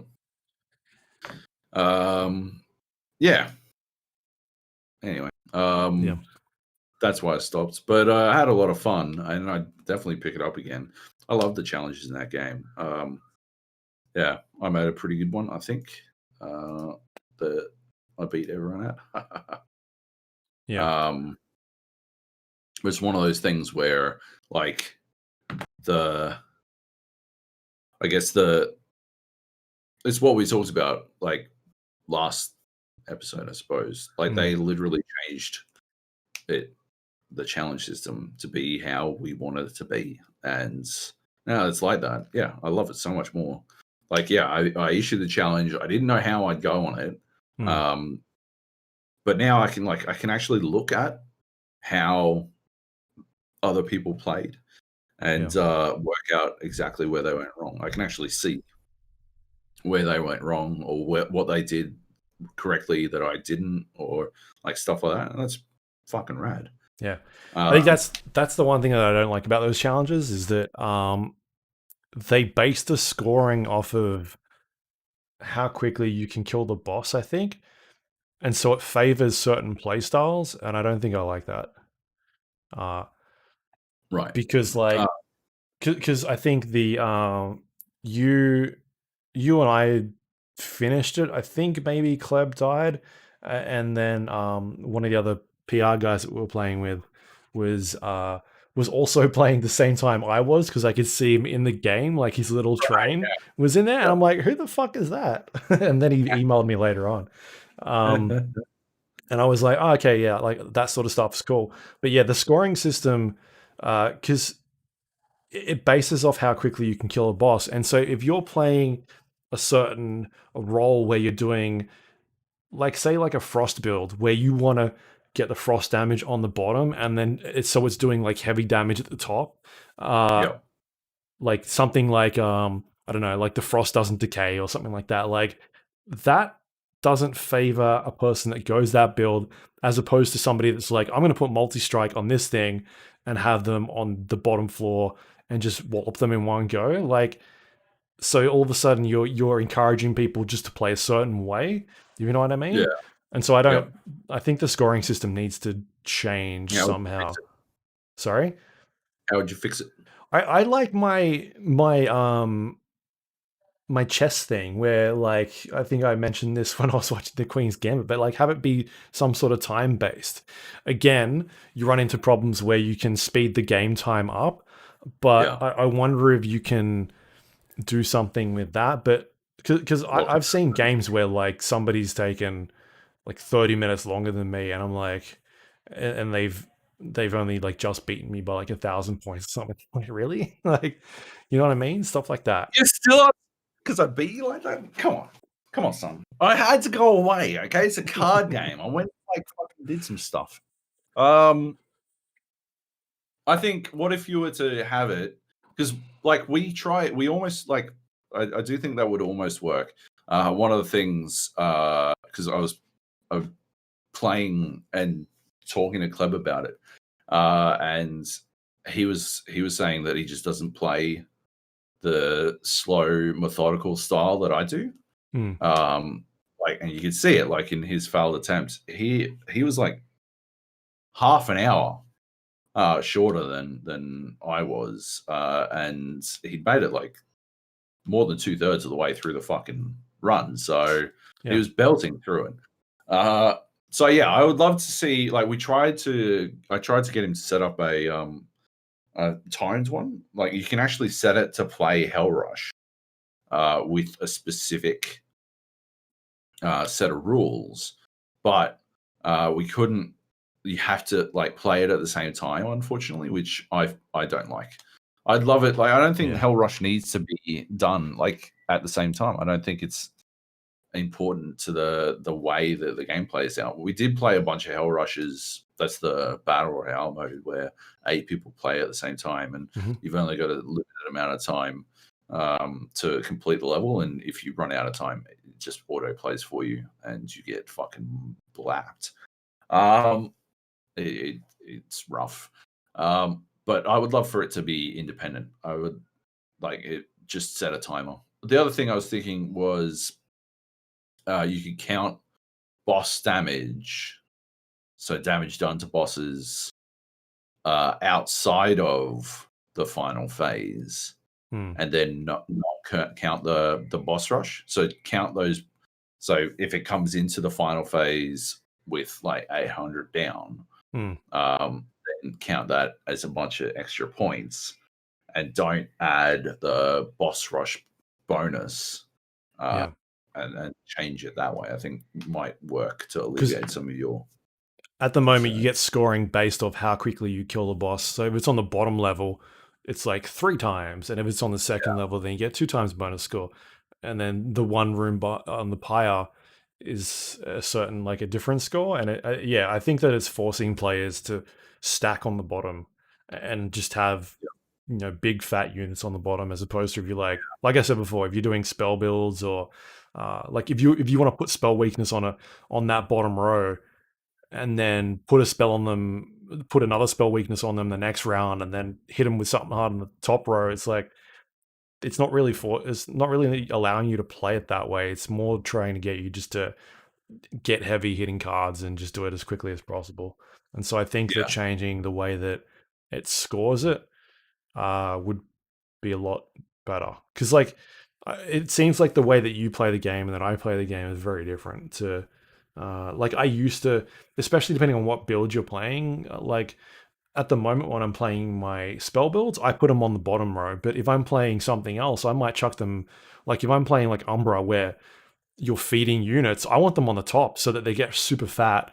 And by the time whatever is attacking gets to the top row, they just get annihilated because they've got so much damage and health and that sort of thing. And so again, it's forcing you to play a certain way. And I just don't think not that the scoring, like the games are bad or broken or anything like that. I just think there's an area of improvement that they could make it better. Yeah. You know what else I noticed about the difference in our styles is that I have won all of the challenges and you have lost them all. And not all of them. There was challenges when we were playing way back. I think I've only played like one challenge. Like ages and ages ago. Yeah. But now that you keep losing challenges, you're like, oh, we should show each other the score works so that I only played one challenge. We can somehow stop Wilt from winning all the basketball games. That's what you're like. Yeah. That's you. That's really trying to stop Wilt Chamberlain of Monster Train. That's me. I got to Covenant 5, I think, at this point with my spell build that I've been playing. I got through all the way from 1 to 5. I still have a problem with the Covenant system in that I should be able to play way above Covenant, a Covenant that like I'm at. I shouldn't be forced to play Covenant 5 and then Covenant 6 and then Covenant 7, etc., etc. Just let me play fucking. I know I can beat Covenant 15. Just let me fucking do it. I don't like that's the biggest thing holding me back. Huh? Why don't you beat it? I do. Why don't you beat 6? You get there. It's just not the way I'm more interested in playing challenges. Oh, okay. Yeah, I could beat 6 easily. I mean, have you beaten 6? I don't know. I think I'm at 5. Or right.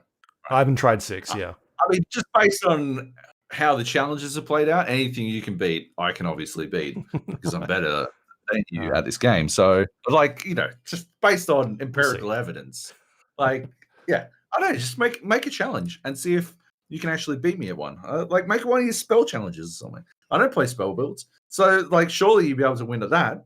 Surely, you would think. You would think. You complain. I don't play spell builds. That would make sense, right? Like, I think it makes sense. I don't know. Interesting. It's weird. Yeah.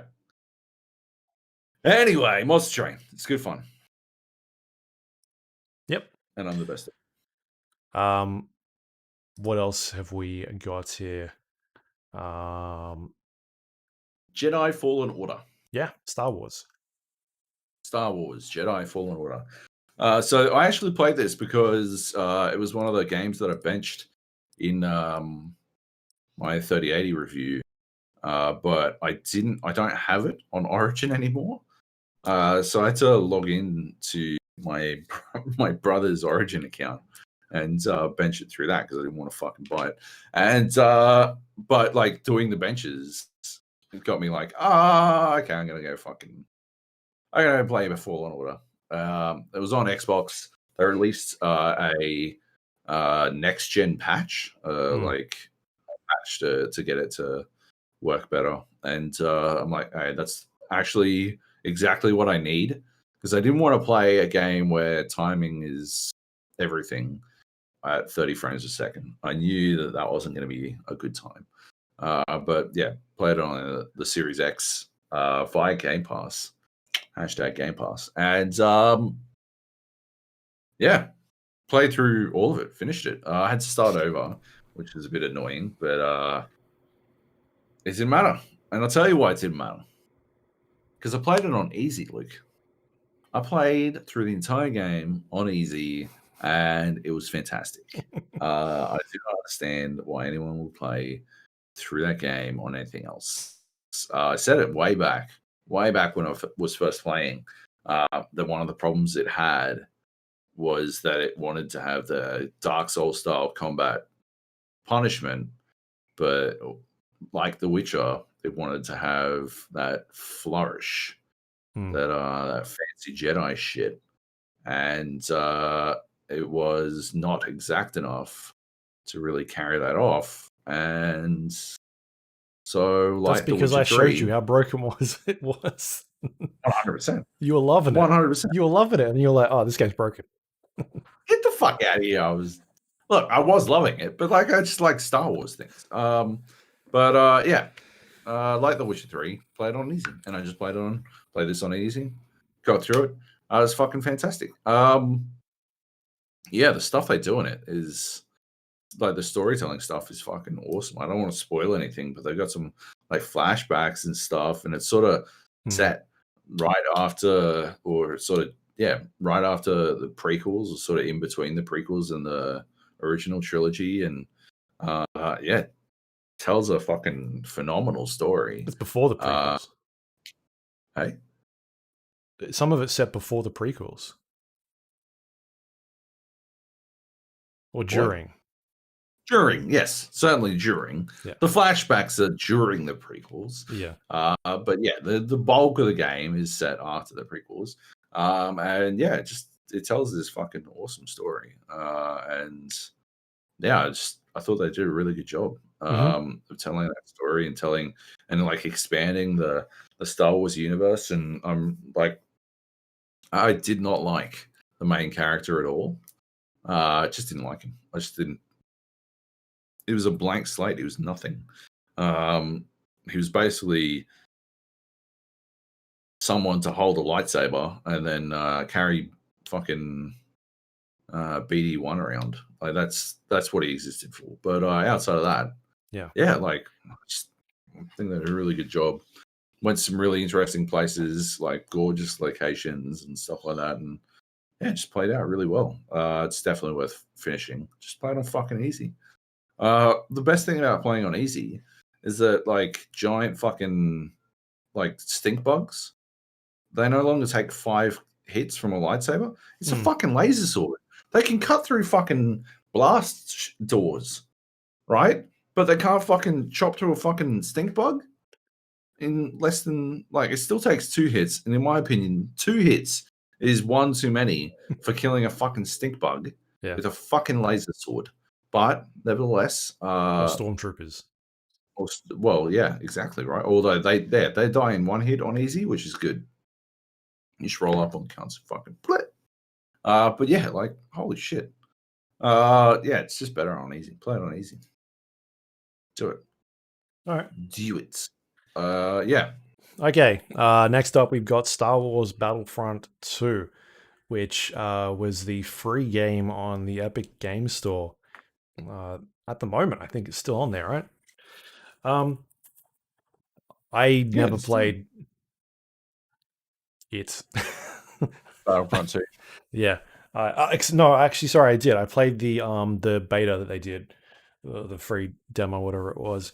I was never a fan of Battlefront 1 either. I never really, I played that at a preview event, didn't really see the appeal.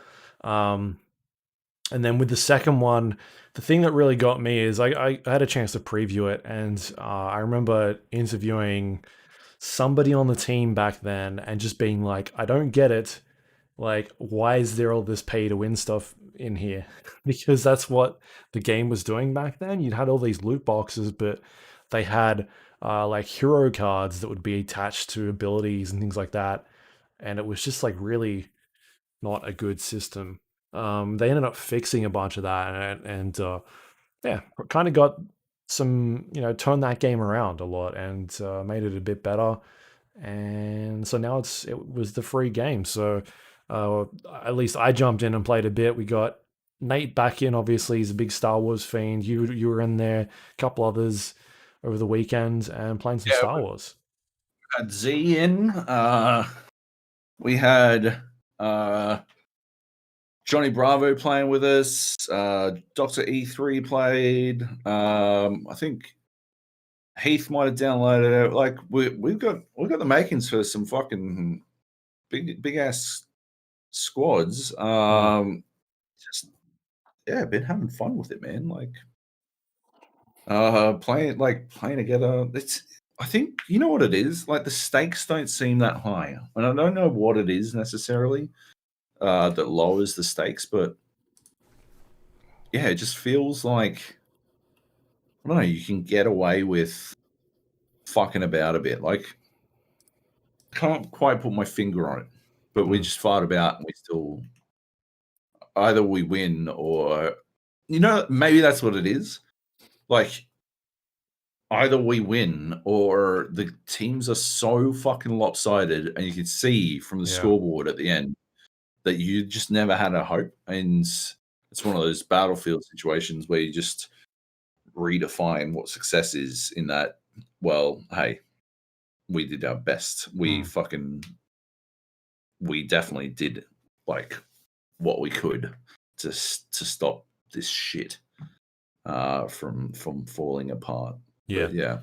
Because it's got a lot of those Battlefield issues in there, like the old Battlefield issues, where you could sort of spawn camp an area and get away with just keeping the enemy team locked in their base on maps where there were control points. And what Battlefield ended up doing to sort of rectify that was having these behemoths come in, at least in that Battlefield game, Battlefield 1, and allowing you to push forward a bit more. They got rid of that concept in Battlefield. What was it called? Just Battlefield? I don't even remember. Battlefield 5. But I think the spawning system in that game was a lot better. There was definitely still problems in some of those maps, but they did a pretty good job for the most part on fixing a bunch of that stuff. And I think at least in Battlefront 2, those issues are still, they're there, like, and they're pretty prominent, especially with the game being a game that you can switch between third person and first person. It really enables you to, as a defender, to have an advantage over pretty much the scenario, because you can sit behind a wall, see when somebody's coming towards you, and just pop out and know exactly where you need to shoot. And so I don't know, like I enjoyed aspects of the game that we were playing, but at the same time, I'm like, I do not like the third person aspect of it at all, and that's kind of hard to do without those hero classes. I feel like maybe because you want to see the people throwing laser swords around, or maybe just force the perspective. Just be like, fuck it, you're first person. No, I think Battlefront is like a much more casual Battlefield, and I think it's just sort of, you have to take the good with the bad when it comes to that. I think you could force first person in that game. I think it'd be fucking rough, man. It's already like, especially with the heroes, they move so fucking quick. I've been playing a lot of Yoda because he's basically Odd Job, except he's nigh invincible and one hits cunts. So like, ludicrous. He's tiny, so people don't see him. The only thing they see is the fucking green laser fucking rolling up out of nowhere at about 3 times as fast as they can move. And so the amount of times I will like loop around a point and then just come in through the back and just fucking swing away on cunts it's too damn high, and I almost feel bad for it. I don't, because they're the enemy. They're Seppi scum. But nevertheless, like, fucking rip through them. And you don't notice until like you're on the other end of it, where like you hear sort of out of nowhere, it'll be like, boom, and you're like, fuck. And like you'll be halfway around to turning around. And this is in third person, and it doesn't matter. You'll be half fucking turned, and then you fucking see the fucking sword come through. And you're like, well, I'm done. Like in first person, it'd be way more fucked, I think. It'd be even harder. I was playing, I know Nate switches between first and third a lot for shooting. I don't anymore. I don't bother. I just play entirely in third. I want the extra information that you get out of it. I don't feel like I get that much more accuracy from ADSing. So yeah, I mean, it's not even an ADS, is it? It's more of a zoom in at that point. I'm playing first person on the, I don't know, the default classes, I guess. And when you pick your hero, when you spend currency to unlock or spawn in as a different character, that's when it goes to, because most of them are third person characters from what I can tell. I like that system. I think it's really cool. The spending uh, objective points or whatever it is that you're, however you're getting those points in order to get a new character, and you know, deciding whether or not you want to bank them up and then go to the ultimate like Jedi or Sith, or go somewhere in between where you're like a battle droid or something like that. I really think that stuff is really interesting and cool. It's something that they were toying with. It was in, I think, Battlefield 1, where you could spend points to sort of uh, were you able to make like infrastructure around the area? Was that something that was in the game, or am I imagining that? I don't think you spent points for it. No, I thought you could do it. Maybe that was just I support mean, class was just building it. yeah, and you built a lot more in Battlefield 5 as well. Yeah, I feel like they had that in a game where you would spend points to make things. Anyway, I like that idea, but again, that becomes like a snowball effect of teams that are doing really well just keep getting more and more points and getting better heroes and characters, and so does that become an issue at some stage? I don't know. What's worse is when your team like pisses away their points on like just pointless stuff. Like they'll just continuously spawn a tank and then Gav and Grey Squirrel it up by sitting in the back with it, Yeah, and doing nothing, or they'll spend they'll. Oh man, we had a couple of games yesterday. Me and Nate. Actually, it's happened a bunch of times over the weekend where like one of us would be the hero and we'd just be supported. Like I'd be running along as Yoda and I'd have like fucking Johnny Bravo, Z Doctor, and Nate all like just a few steps behind me. And so fucking Darth Maul would roll up or some shit and like just scoot into to get me, and he'd just get belted. I'd be hitting him, but so too with like the three people at my flank, and it's just like we'd be outside their fucking spawn. They'd spend 4,000 fucking points on Darth Maul, spawn in, and then just throw it away. And it's like you can tell that your teammates are definitely doing that kind of thing as well. And it's just, what are you doing? yeah. I'm having fun with it. Like, it's enjoyable. They've definitely done a lot of good things to it, and I'm hoping they do get another chance to make a sequel, and that they have learnt all the mistakes that they had making that game at launch, because they've definitely turned it around. Like, it's much better game than where it was when at least I played it before release. But I don't know. Maybe they won't get a chance to do that. Maybe we'll talk about that more in the news section. We'll see. Anything else you want to say about Battlefront?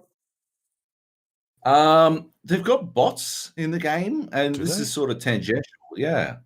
But like, it's weird because you don't care, right? It's weird because I played PUBG. I didn't put it on the list, but I played PUBG briefly over the fucking break, and the bots in that game were so fucking. It was for science. Cleve fucking he baited me into it. But yeah, like I got like 5 kills in my few games of PUBG. Every single one of my PUBG games, I would disconnect for no reason, and then I'd have to reconnect. So that was pretty cool. Yeah, it's still just a trash game. But the bots, right? Like in Battlefront, like you learn to be able, like I can now tell when I'm shooting at a bot versus a human because of their actions. But they're competent enough that like a couple of them could actually take you down. Whereas in fucking PUBG, if you don't know a bot, it might be time to hang it up. It might be time to hang it all up. Unless they full blown ambush you mid firefight with someone else. Because the way they fucking work, like you can tell bots in PUBG, because you like shoot them and then they'll like turn fucking 270 degrees in the wrong direction, and then they'll switch guns like 3 times. And if they haven't died by that point, like maybe you should work on your aim a bit. Like, yeah, it's crazy. But in Battlefront, yeah, they were like, we had one game yesterday where they actually fucking jumped us. They didn't get any kills. There were like 4 of them, and we slapped them. But like they actually got the jump on us, because they were like pushing forward, and like when they attack, they dodge roll out of the way of stuff, and they'll take a bit of time to kick off their health regen status and stuff like that. And yeah, you just wind up in these situations where you're like, yeah, that was a bot, but they were like decent. So you don't care about killing bots. It's actually fine. And are they named, or are they just they random always enemies have running around? they always have these like goofy, like the robots are all called like TK something or other, and the clones are all called something else, and the sequel stormtroopers are always FN something or other, and like yeah, you can tell when you've killed one, definitely. But like even in the fight, you can sort of tell as well. Anyway, yeah, that's about it. It's Cool. good. I like it. I'm having a lot of fun with playing with the crew. Yeah, that's about it. All right. Battlefront 2 out for a while now. Yeah. It's on EGS if you want to pick up a free copy, and it's like the Ultimate Edition. It unlocks like everything. It's nuts. Yeah, I mean, at this stage, I just think they should make that game free to play. Yeah, they should. Yeah, that'd be huge for it. Yeah. Next up, we've got some survival games. We played the Raft, a bit of the Raft, for a couple of days at least. This is a game where you basically build a raft and you sail around and collect resources and keep building and making your raft bigger and going to different islands and discovering new things you can build. And yeah, that's what it is. With the story, a loosely based story, I don't know. Seems like you got way into the story more than I did, because I came back and you were like on a weird fucking boat or something. I don't know. Yep. We went even further than that, but we've finished all the content. Unfortunately, yeah. We finished all the content that is currently available. It's not finished. There's more to come. But yeah, it's a bit like the forest in that sense, in that like you sort of just you start out and you're just doing what you can to survive, and then as you branch out further and further, you uncover more and more of this story, and it like sort of just escalates. The story just escalates, and it keeps escalating, and like eventually it's like way out of control, and you're like, all right, enough. Which is cool. I think it does a good job of that stuff. The survival stuff escalates as well, because like we went from having a raft with a sail and some paddles to having a raft that has an engine on the back of it and a steering wheel and all this other shit. Then like a system in place to create biofuel out of the potatoes we were growing on our raft and all this kind of shit. Yeah. Like water being desalinated, like constantly using energy and all this kind of stuff, which is cool. It feels like a game that could use some automation a little bit. Like, I think Satisfactory might have ruined me for that shit. Like, you get to this point in Satisfactory where you just don't have to worry about stuff anymore. Like, I think that's like that might be the idle game element of it, right? Where you want to reach a point where like some things just aren't a concern anymore, and you can like concentrate on greater things. Yeah, exactly, right. And yeah, it just doesn't exist in the Raft. And you sort of, I sort of really miss it. Yeah, it's interesting because like the forest, you never really felt that need because the survival aspects weren't, or like I think the solutions for the survival aspects were good enough that it was never that pressing. Like you didn't have to make this and make this So you can make a bottle, so you can capture some water, and then you need to fill the water 5 times, and you need to refill the water purifier, and blah blah blah blah. Well, it didn't have degradation, right? So it's not like you had an axe that was breaking every 30 uses, whereas in the Raft, it's like, all right, I've used my axe this many times, it's broken, now I've got to go build another axe and get these resources, and it was that part of it. Because I felt that it was very grindy when I was playing. I think you reach a point where you power through that, but it's like an idle game. Like there's those walls, right? You definitely feel those walls in Raft, and you just don't in the forest. You feel them in Subnautica. Hey. We played some Subnautica. Played a lot of Subnautica. But we played regular Subnautica in co-op. Regular Subnautica. Yep. And that's pretty fucking cool. We did it because me and Nate saw that you were playing Subnautica Below Zero. Yes. And it prompted us to look up whether or not the mod for co-op was working. The mod's called Nitrox. It's actually really easy to install, really easy to get running. And then once you've got it running, you can fucking play co-op. Someone sets up a server, you get the details of the server off them. It doesn't have a server browser or anything like that. You got to enter an IP address and all that kind of shit, but it doesn't really matter. It wasn't that complicated. And then once you've done that, you're playing fucking Subnautica together.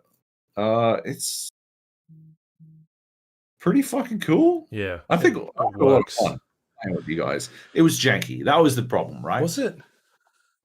It was kind of janky. I mean, there's some janky stuff in there, like when people leaves, it would sort of be a little bit jittery for a second. But I think when actually playing the game, it felt pretty good for the most part. I don't know, maybe stuff that was going on that wasn't syncing correctly, and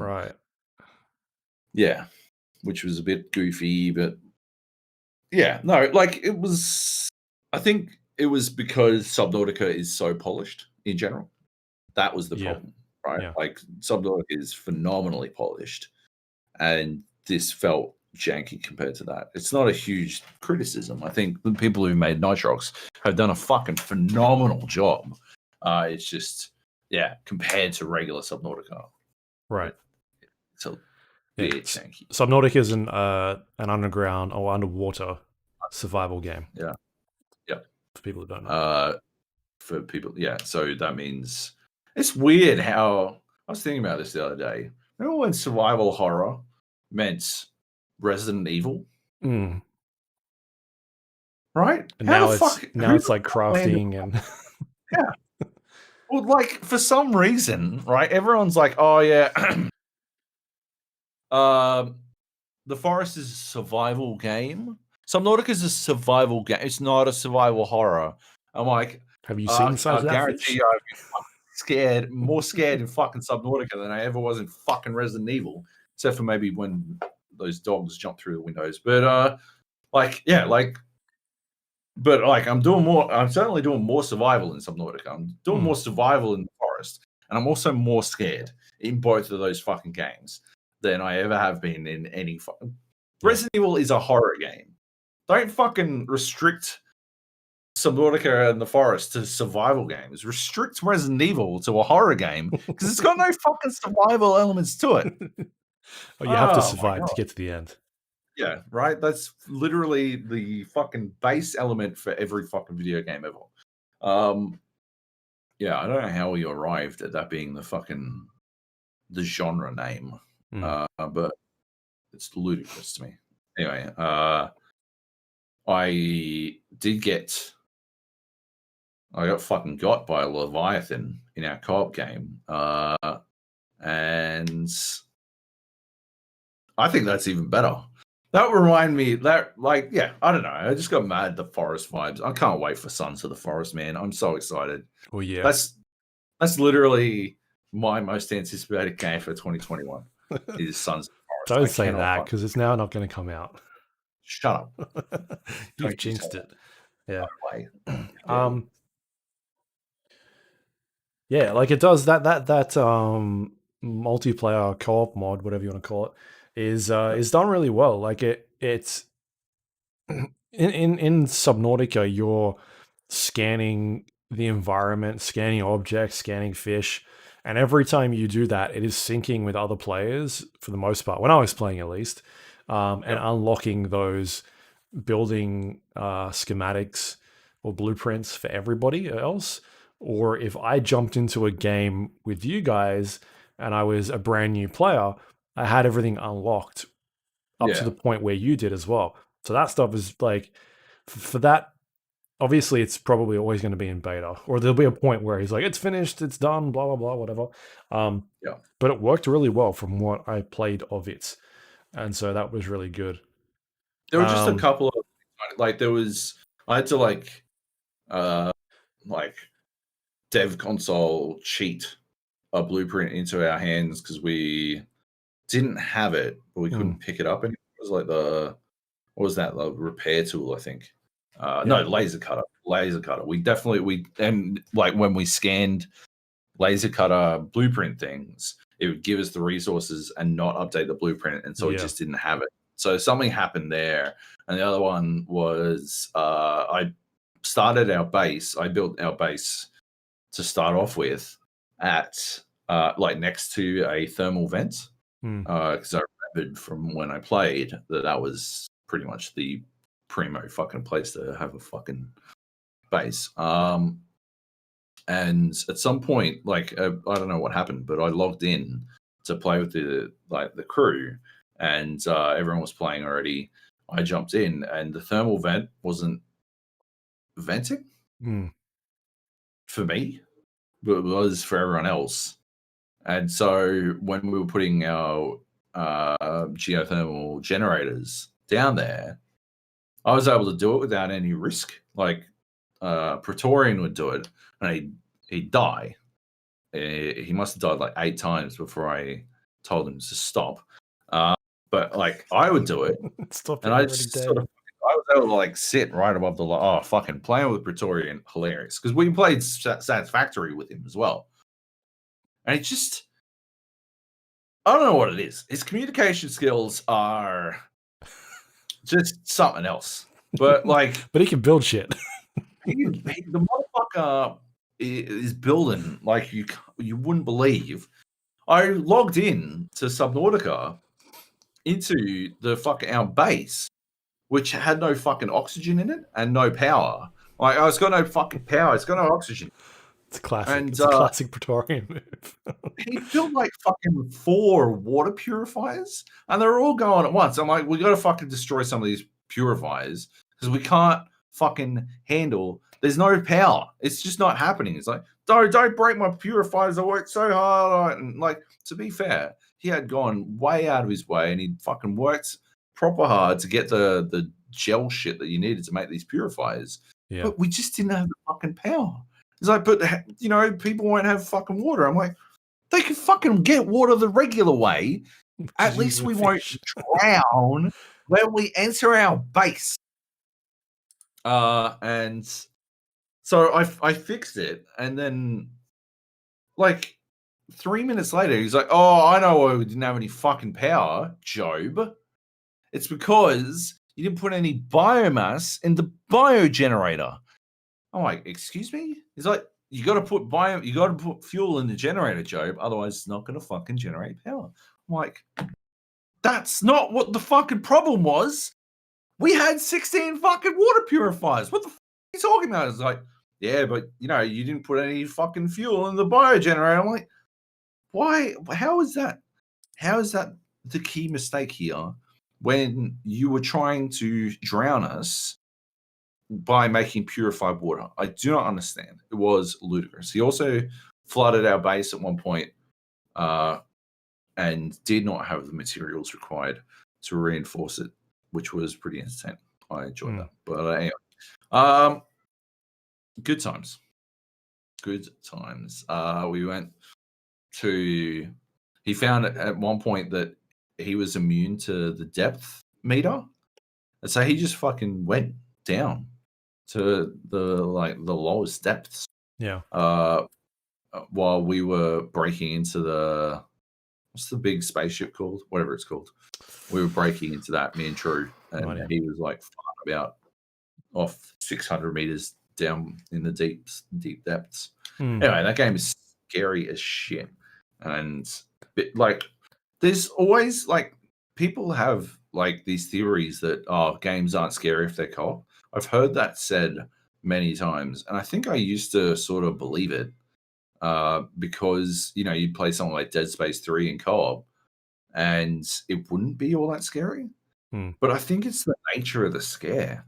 I think it's the way they do those scares that sort of takes away from the horror of it.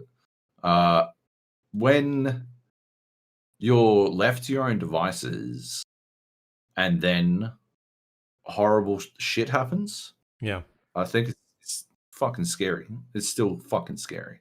Something is still scary as shit. Because Subnautica allows you to roam around and detach from the other players around you and go collect resources by yourself. And Subnautica is probably a game that the scares are probably not as well. I don't know. They're not going to be the same as the first time we played it, because you kind of know what you're in for. And that's kind of how I feel about Subnautica Below Zero. But at least, like, they're not they're co-op games, but they're allowing you to go and sort of explore on your own as well. So, I mean, if it's done well, then it'll give you those scares. But at the same time, if it's sort of one note-ish, then it sort of outstays its welcome. Yeah. Which is why I guess we'd have to jump back into like a game like Phasmophobia and give that a proper. Yeah, exactly. Proper go. I'm very keen to do that.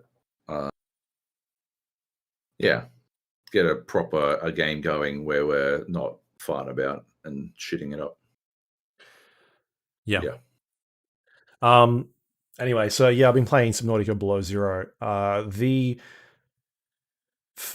What was it? The Steam page had an update saying that they were increasing the price of the game because it's currently in early access and they're getting close to release. I'm playing the December build of the game, so I haven't actually done a build for this month yet that I can see. But the last big update they put out basically has for the most part, all of the story except for the ending, I guess, which they put in. It was sometime in like November they did that part. So it's fully voice acted.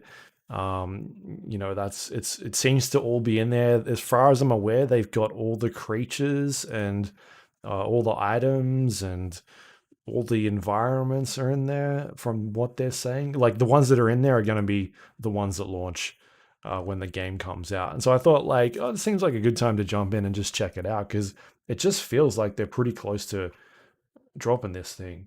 Like even me playing it, I've not seen any major bugs or anything like that. Like the biggest issue that I've seen in the game is that sometimes when I'm in there are stuff underground that I've gone into. Sometimes I'll see clipping through the wall, but that's about it. Like that's the only, and that'll happens a couple of times, and it's not even game breaking for me. It's just kind of like, I can see through the wall there, and then it'll just disappear. That's the only thing that's happened. I've not had anything else like game breakingly go wrong at all in this game. So it seems pretty polished. Like you were saying before, they're very polished games, and that's how I feel about this early access game at this part. And it plays really well. Runs great. Like haven't had any graphical issues or frame drops or anything like that. It just seems to be like they're saying in this update, like it's nearly there. Like that story is nearly complete. From what I've read, there's like a invisible wall that they're blocking people off from getting to that next part. So once they do the 1.0 update, I guess people will be able to jump in and go do the ending of the game or whatever it is. But yeah, seems completed from what I can tell. Like I would have no reservations telling people to go, if you're interested in playing it, start playing it now, and Right. get there. The only thing I'm wondering if it's missing is maybe a better objective system. There's a couple of times where I'm like, am I actually doing the thing that I'm supposed to be doing, or um, like feeling a little bit like, am I going in the right direction? Because there's stuff on the world that it sort of populates. And it says like, hey, there's a beacon over here, or there's a thing over here you need to go find, an artifact, or there's some sort of satellite thing going off over here, and it'll sort of show you all these. There's stuff everywhere on my map. I mean, I'm just kind of like, all right, because to me that seems very different from the original game, where it was like go from point A to point B, and then go from Yeah. there to do the next thing. It was sort of very much like a structured in a linear fashion, whereas this is kind of like, here's a bunch of shit. There's lots of things out there, and go and do it. Um, but at the same time, it's I think that's what it's done such a good job of, is that it's not holding your hand as much, and Yeah. there's just like the actual exploration in this game is nuts. There's just so many areas that you go into, and they're like not even um, like space. Like you don't know if you should be going there, or where you should be going. Like there'll be a marker on the map. It's like, hey, go explore this base, and you'll sort of get to an area and be like, oh, maybe I'll just have a look around here for a while. And then you start scanning objects and finding resources and things that you don't have at the moment, and start unlocking new blueprints that allows you to go like um, higher O2 tanks to let you conserve more air, or like finding parts for a for your fins to make you swim quicker, and then finding upgrades for your knife to make it slice through certain objects. And like, it's not that the game is telling you to go here and to find this stuff. You're kind of just exploring, and you found a little cave, and that thing was Yeah. in there. And then you find the prawn suit that allows you to go into certain like hazardous areas, and that's like not even an objective. It's just you found it lying in a bottom of a cave somewhere. Um, and that's what I really like about it. It's just like the exploration. That's awesome. There was a part where one of my main objectives was to find um, this like beacon thing, and I needed to construct it, but I didn't have the resources that I needed to like make it. And so I needed to figure out like, how do I find those things, and where are they? And it ended up being like needing to find like a laser cutter blueprint, or three of them, and then breaking into these sealed doors, and then in there they were hidden around that area. It's not like, oh, it's not telling me I need to find the laser cutter in order to get into this area. It's just kind of like, you need to get here, figure it out. Yeah. And so you go Yeah. exploring, and then eventually you find the laser cutters, and it's just like, far out. Like, it's such a good exploration game, and that's what it does so well. Is you just Mm. going into these ridiculous caverns and finding things that you probably shouldn't be. Like, even so, like most games would tell you to go here and look for it, whereas this game is just Yeah. like, oh, here's your objective, and try and figure it out. And if you get stuck, there's always the internet to help you out.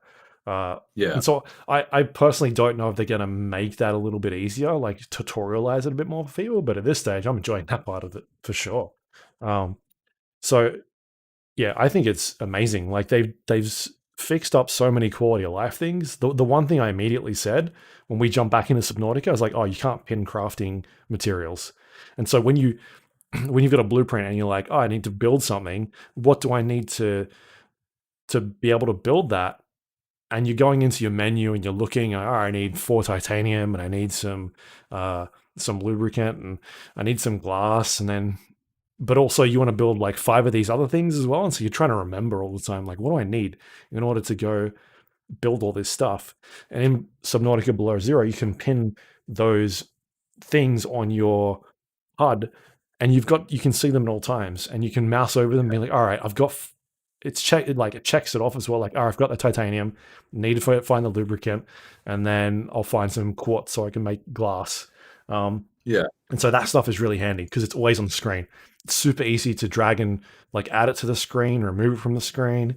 That is the one quality of life thing I'm like, that should have been there at the start. Like in Subnautica, they should have put that in as an update. But for the most part, the two games are extremely similar in Yeah. terms of its gameplay loop. Like if you're a fan of Subnautica, you're gonna like this one. It's a lot more of the same. There's a lot more blueprints and things you can build. Um, it's maybe the environments from what I've seen so far, like the layout of them is a little bit different. And I don't know because I've played maybe 10 hours of it so far. And I don't know if Yeah. that's because I just haven't done a lot more exploring below depths. I'm doing a lot of like I think my maximum depth at the moment is like 300 meters. And I'm doing a lot Right. of like going around and looking around those sort of areas. And I don't know what happens once I go further down if the biomes start to look a lot more different. But I feel like that the environments in the original Subnautica were maybe more like I felt like I knew where I was at all times. Whereas in this game, I'm like, oh, where am I really? I found myself leaving a lot of beacons in order to get Yeah. back to places that I was before because I thought like, oh, I'm not really sure how I got here. I have to figure that out. Um, yeah, man, it's an excellent game. Like it just does more of the same. Like I don't think it's doing from what I've seen so far, it's not doing anything that's like groundbreakingly different. It's just giving you more things to build and more things to do and more areas to explore. And um, my one biggest criticism is that I don't understand why it doesn't have co-op. Like Yeah. at this point, if And you're it's just not. making It's it's literally not so on the cards for it, which is odd. but it's so like anti or not anti, but like you look at all of the survival games that have come out in the last what 5 years. The Yeah. majority of them have co-op because people like playing these games with their friends, right? Yeah. And they're better experiences.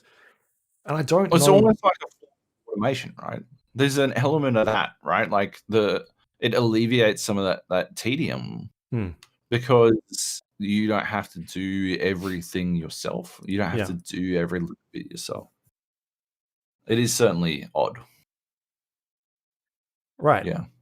Um, and so I don't know why they haven't invested in it. Like, dude, go fucking pick up the mod dude and figure out what he's done and bring him on the team. Uh, the fact that it doesn't have co-op or they haven't, I feel like I've read of FAQs from them saying, "Oh yeah, it's something we don't have the resources to do, and it's kind of really hard to do it in our engine." It's like I don't know if it's hard to do in your engine, but that person over there is doing a pretty freaking good job of it so far.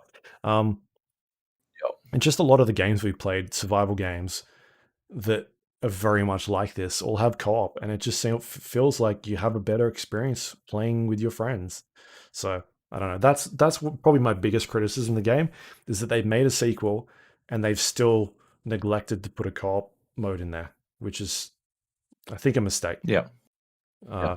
Because I feel like Subnautica was a very uh, under the radar game. Like it was kind of a word of mouth thing, right? It took a while for it to get a lot of eyeballs onto it, and once it did, that's when people were like, "Oh yeah, this game's pretty good." But if you had that co-op element in there, you're all of a sudden bringing in friends, and everybody's talking about it, and you've got streamers going nuts. Like I think it's Yeah. I think it's a hugely untapped market that they're missing out on. Yeah. So anyway, but otherwise, yeah, it's hard for me not to recommend this game. At this stage, I feel like they must be close to dropping it. I saw a post like yesterday saying that they've had the game rated by the ESRB at this stage, and some of the rating boards around the world. So it seems like they're pushing it to get it done soon. Yep. Yeah. Anyway, And on like a load more consoles than they'd originally announced, which is interesting. yeah. Yeah. Anyway, Cool. Subnautica Below Zero. It's out on early access. Most of the game seems to be in there at this point, and it works really well. I recommend checking it out. Probably talk about it more as I keep playing it because I am deep in that game. Yeah. A lot of fun. Nice. We got one more game on the list, Loop Hero. Do you want to explain this one? Oh, it's tricky. It's fucking tough to explain, but I'll give it a fucking run. It's a It's deck like building game. sort of, I guess, a little bit. It's an idle game. It's not an It's a idle deck game. building game. You sold me on it being an idle game, and I was like, this is not an idle game. He fucking lied to me to get me to play it. I play it idle most of the time. It's not an idle game, but it is an idle game. You do things and like like all the activity is passive. There's quite a bit you wind up having to do, which is what makes it weird. But I think it is built with idle game philosophies at its core. It's just an extremely active game. It's an RPG where you don't do anything. It's a deck builder where most of your cards don't fucking matter, and you don't have, I don't know, you don't have a lot of fucking say on what cards you get or how you necessarily use them. It's a town builder where building your town doesn't fucking impact all that much outside of a handful of specific buildings. It's a fucking weird game, man. It is weird, but it's extremely compelling. I found it compelling anyway.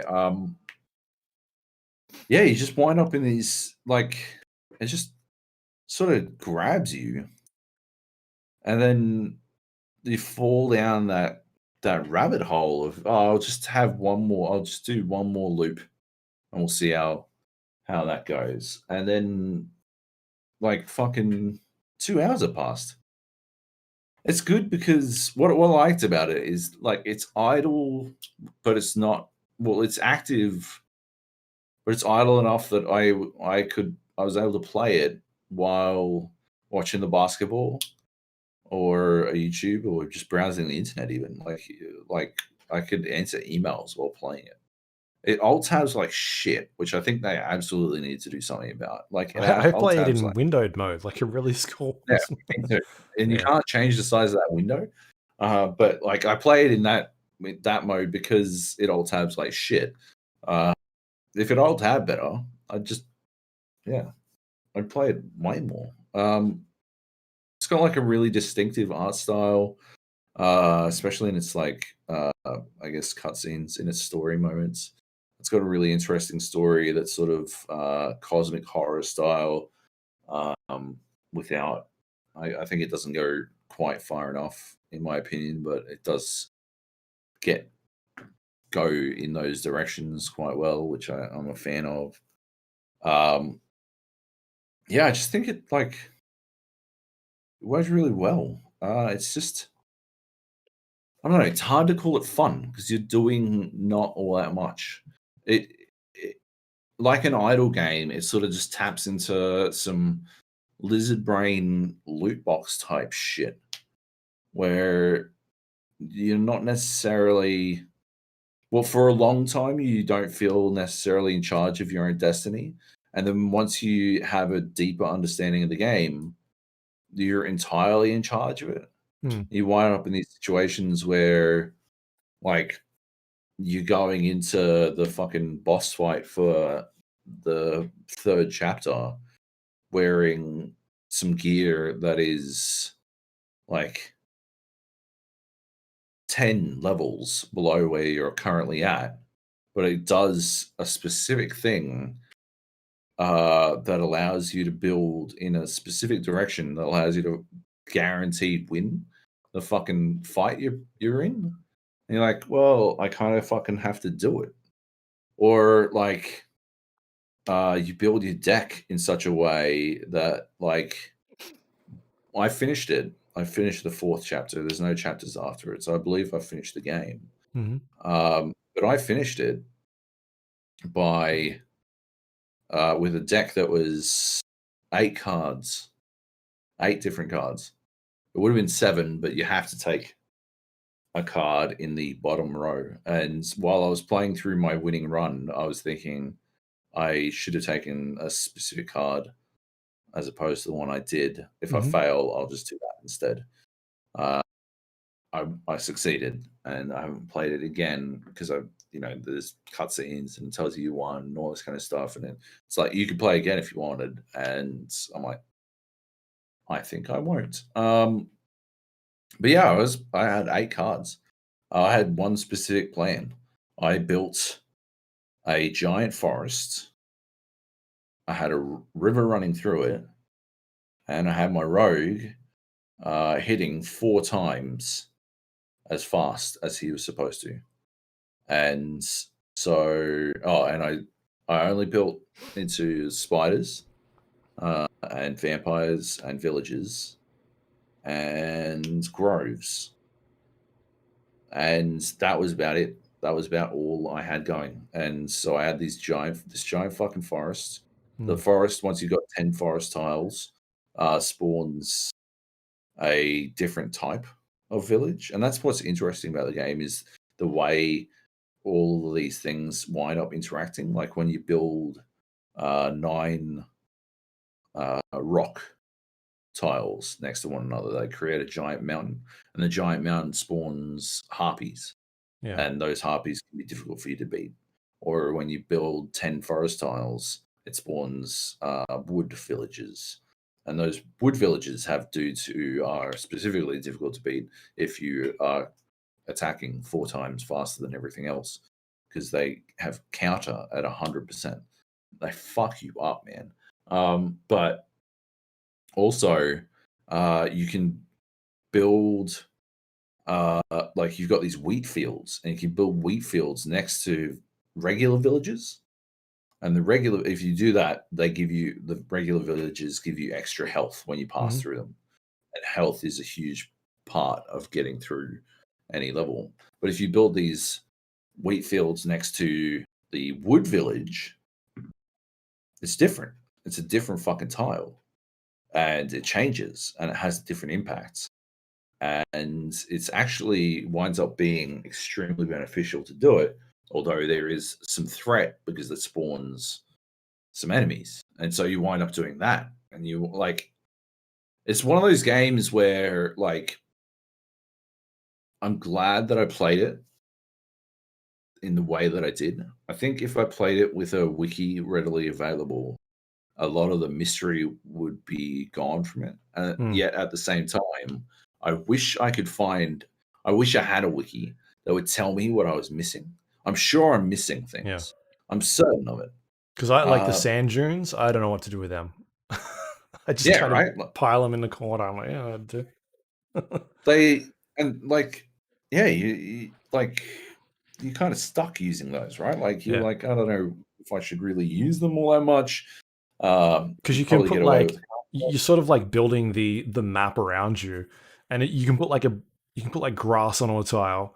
But if you put grass on a tile that's next to something else, like a forest or a building or something like that, then it sort of like doubles its effect. And so rather than it being like +2 HP per day, it's now +3. Or like the thing you were talking about with like the mountains. If you put them in a certain structure, then all of a sudden it like gives you a big buff to that. It's like finding those little things that like when you combine it with something else changes it completely is Yeah. like an aha. It's like an aha moment. What's cool is that they also almost always have like a positive and a negative Hmm. impact, and you've got to sort of weigh those benefits against the negatives and decide whether it's worth it for you. Like at one point during my runs, I had this thing called the armory. I don't know if you've unlocked it, but basically, when you move past it, you sacrifice 2 items from your um, like pool of items, and you trade it for 20 hits where you take 0 damage, which is fantastic. But after you've traded, I think it's like 10 items to it, so five times past it, it will spawn this big fucking enemy that takes heaps of damage to kill, and like Hmm. hurts, hits you.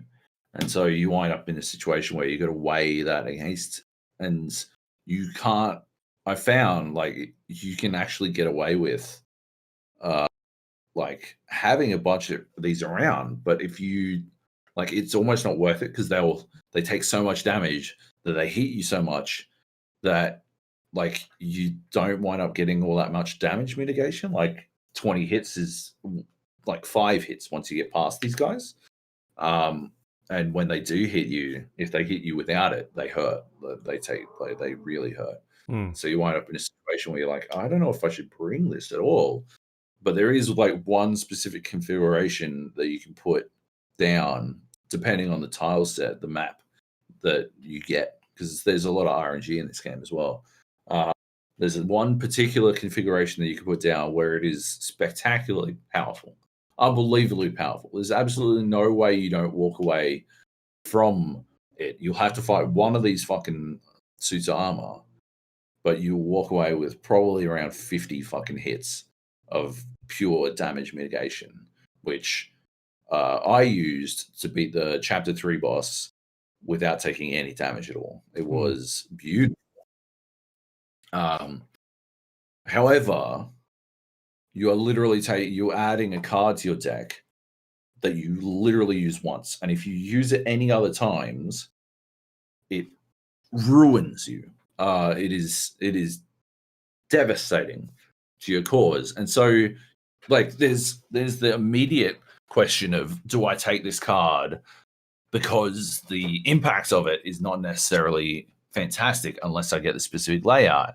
But then there is it also adds a card to my fucking deck that I will never ever use, which is card draw that I like could be used on something that I do need, that I do want. It's card draw that maybe I need a fucking village, or maybe I need a fucking vampire mansion so I can spawn some fucking vampires in so I can like ramp up my fucking I need to get more kills, right? I need to kill more fucking enemies. I need those enemy kills because I need to like pound through the fucking trophies or pound through XP, or I just, that's the only way you only get fucking gear from killing enemies.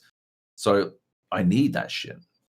You wind up in that fucking balancing act of trying to work out what, exactly what you bring with you and what you do and all this kind of stuff. And yeah, it's just such an interesting game where you wind up thinking about it a lot more than you would necessarily expect, because it doesn't feel like it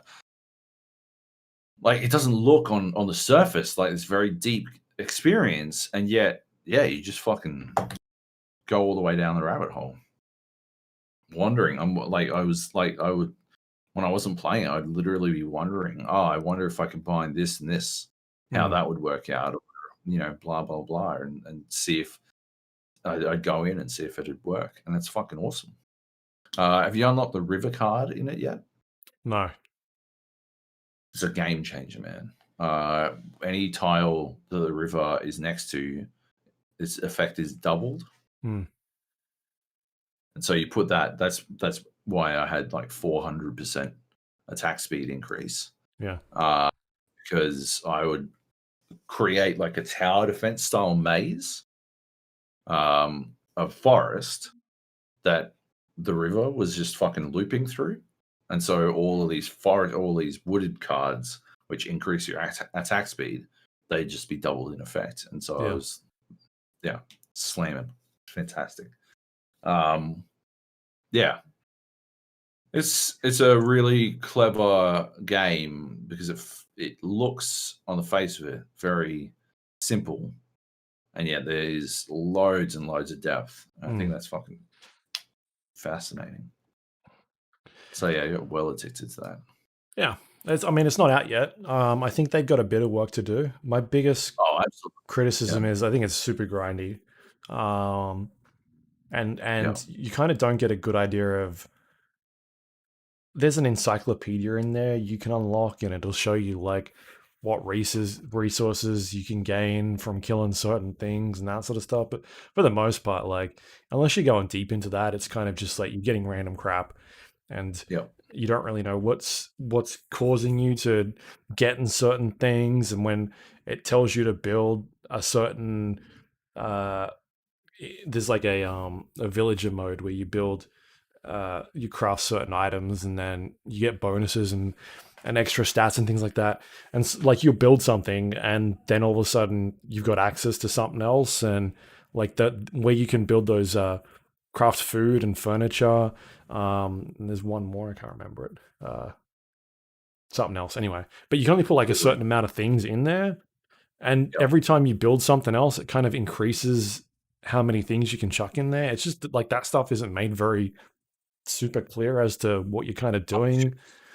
I think it's obtuse. I think it's far too vague. Yeah. In indicating how one thing happens and it affects another. Right. 100%. That's probably my biggest criticism. And like building farms and then what they do, and is it better to build more farms, or do you level up the farms, or like how you place buildings in that village, like how does it affect other things in there? Like it's just strange when it does that sort of thing. Like because I've built stuff where it's like, oh, you can put those in these 4 spots, but 2 of them are already taken. And so you get to the point where like, I really don't know what's going on. Like you haven't made it very clear. And then stuff that they seemed to were fixing was the gear system. I think can do a bit of tweaking. They're like tiered items. It's like blue, yellow. Oh, sorry. It's like it's just like standard gear. Then it's blue, yellow, and red. I think the color is orange. Sorry, it's orange. Legendary. Yeah.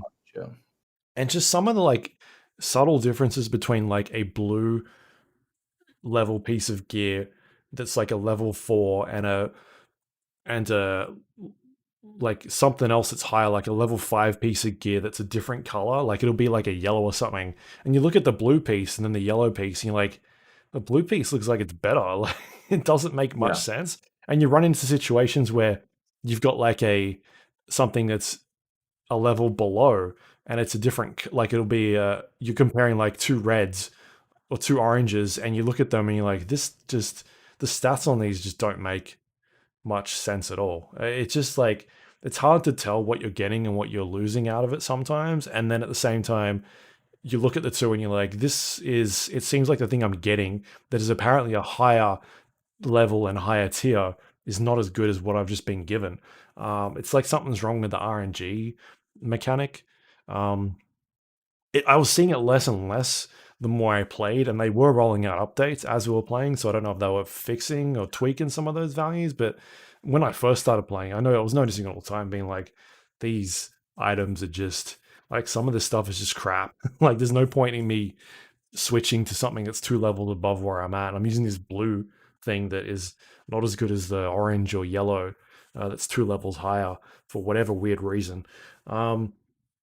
So that had some work to do it. And the little like numbers that are labeled on each item, that needs to disappear. It's so hard to read some of those numbers sometimes, being like, is that a 3 or is that a 2?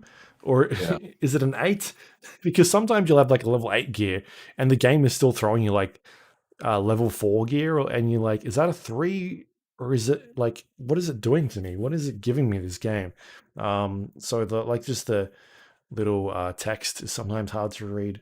But otherwise, like I've enjoyed it. Like it's doing some interesting things, but like you've said, it just I think it needs some work, a little bit of work still. Yeah. Like the stuff it's doing is really cool. Needs to be tightened up a smudge. But it seems like they're still working on it. So as far as we're like, this is a preview. As far as we're concerned, it's not out yet. And I don't think it's even in early access at this point. But I don't know, it's one to keep an eye out for. Loop Hero. Definitely. Yeah. You'll get roped in. I guarantee it. Yeah, it's not an idle game. Don't fucking listen to Joab. It's not even close to an idle game. I play it on 2 times speed. I was wishing there was more of a 3 times speed. It takes so fucking long to walk around. Absolutely, but that's part of the fucking... You're idling for 30 seconds. Yeah, like you are idle. You're not locked in. Like, what's another game you can play where you can just fucking do anything else while the game is actively playing? Not like Monster Train where you just like leave the cards and not make your turn. While things are actually happening on screen, What's another game where you can just fucking walk away and it just plays out for you? I don't know. I've played some shooters where people do that quite a lot. apart from multiplayer shooters. Gold. Anyway. Yeah. All right. Cool. That's the news. No, that's the games. We should do some news. Yes. There was some interesting stuff that came out while we were on break. Yeah. Lucasfilm Games is a thing now. They dropped this announcement that they'll bring them back. I guess it's not LucasArts anymore; it's Lucasfilm Games, but they're bringing back some titles. Indiana Jones is being developed by Machine Games and produced by Todd Howard. Machine Games are the developers behind the Wolfenstein series, the recent Wolfenstein series, and it's going to be, I guess, a Bethesda title. So, no word yet whether or not this will be an Xbox exclusive. But this sounds like it was probably a deal that was in the works before the Xbox stuff came around. But I guess we'll have to wait and see how that unfolds. What are your thoughts on this? Are you keen for it? Are you worried? What's going on? Yeah, I'm keen. I mean, who wouldn't be? Like, if this was Xbox's Uncharted answer, would that get you excited? No, I'd rather it be I'd rather like something first person or something. Yeah, like a first person game. Yeah, like a first person puzzle game where you're rolling around through some tomb or something, and then like every now and then, like I don't think combat's a huge part of the Indiana Jones series, so I wouldn't even be that interested. Like maybe some first person puzzling, platforming, and stuff, and like just a little bit of combat. That's what I'd love. But if they came out and said it was like a first person shooter, yeah, then what? Then I probably won't play it all that much, but I'll play it because it'll be on Xbox Game Pass. So yeah, you're right. So that's what they kicked off the Lucasfilm Games announcement with, and then the very next day, Ubisoft announced that Massive is working on a Star Wars game. This is a studio behind The Division, while also, I guess, confirming that the Star Wars license is no longer an EA exclusive contract. Yeah. Yeah, so that 10-year deal ends in 2023. Yep. Yeah. And yeah, so that means it's open season, I think. I really hope that it doesn't mean that EA aren't doing any more games. I really hope that they get a chance to do some more. Oh, they're definitely going to be doing that Jedi Fallen Order sequel, and I would assume maybe another Battlefront. I would hope. I hope, based on timelines and vague spoilers. Never mind. There's no way I can be vague enough with that spoiler. So don't worry about it. What era of Star Wars do you want? How long are the events of original trilogy? How long do they take in canon? Oh, I have no idea. Let's fucking look it up. 15 years. No fucking way is it 15 years. It's maybe 3 years. What? No. In Star Wars. Nope. Okay, so 4 years passed in the original trilogy. In real time. Yep. I like my answer better. Your answer is fucking ridiculous. How does your answer make any fucking sense? Explain it. Explain yourself. I don't know. Fucking Empire starts bang on the end of the fucking New Hope. Like, what do you think's going on there? Not talking about it between Empire and Jedi. That's like what? Fucking, you reckon there's fucking 15 years between those two fucking movies? Yeah. Absolutely ridiculous. Doesn't make any fucking sense. Think it through. 4 years. 4 years pass. And so there's something in between the original trilogy and the sequel, right? And I feel like my boy Cal, the dude who carries BD1, could help BD1 meet a certain other person. I don't think this is a who's spoiler, is it? getting Jedi training. Oh, okay. That's a spoiler. Yeah. Well, that's as vague as I can be. I struggle to get there. Anyway, and that's what I want to have happen, and then let me play as him. Yeah. Yep. Is there anyone else you'd give Star Wars to? Any other studios you can think of? You'd want to be like, hey, go make Star Wars happen. No, I reckon everyone should have a fucking punt at it. Just everyone? All I want is for somebody to do Republic Commando 2. Yeah. Maybe this is the one I told you. Republic Commando Battle Royale. Battle Royale, yeah. I would play the fuck out of that. Holy shit. But do a Call of Duty style first person shooter. Republic Commando 2. That's what I want. They'd be crazy not to. Yeah. And I guess get who was it? Human Head Studios. Oh, to make their Prey 2 version, but in Star Wars. Do it. For sure. I was thinking the exact same thing. Yeah. All right. I feel like that's not going to be the end of the Star Wars that we're going to hear. It seems like it's going to be a big deal. But obviously a weird surprise that's the thing that's going on. All right, next up, we got CD Projekt offers an apology for Cyberpunk 2077 and gives some sort of explanation as to what's going on. You watched this video, obviously. I'll give you some quick... It went for a couple of minutes. They basically just talked about what happened with the release of that game and their side of the story.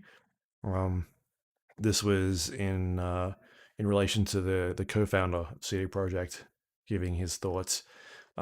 Stuff in there that was said like they did not see a big part of the issues that everybody else experienced during testing, and that they were seeing significant improvements each day and every day as it got closer to the release, and that they believed that they were going to deliver a good final day zero update.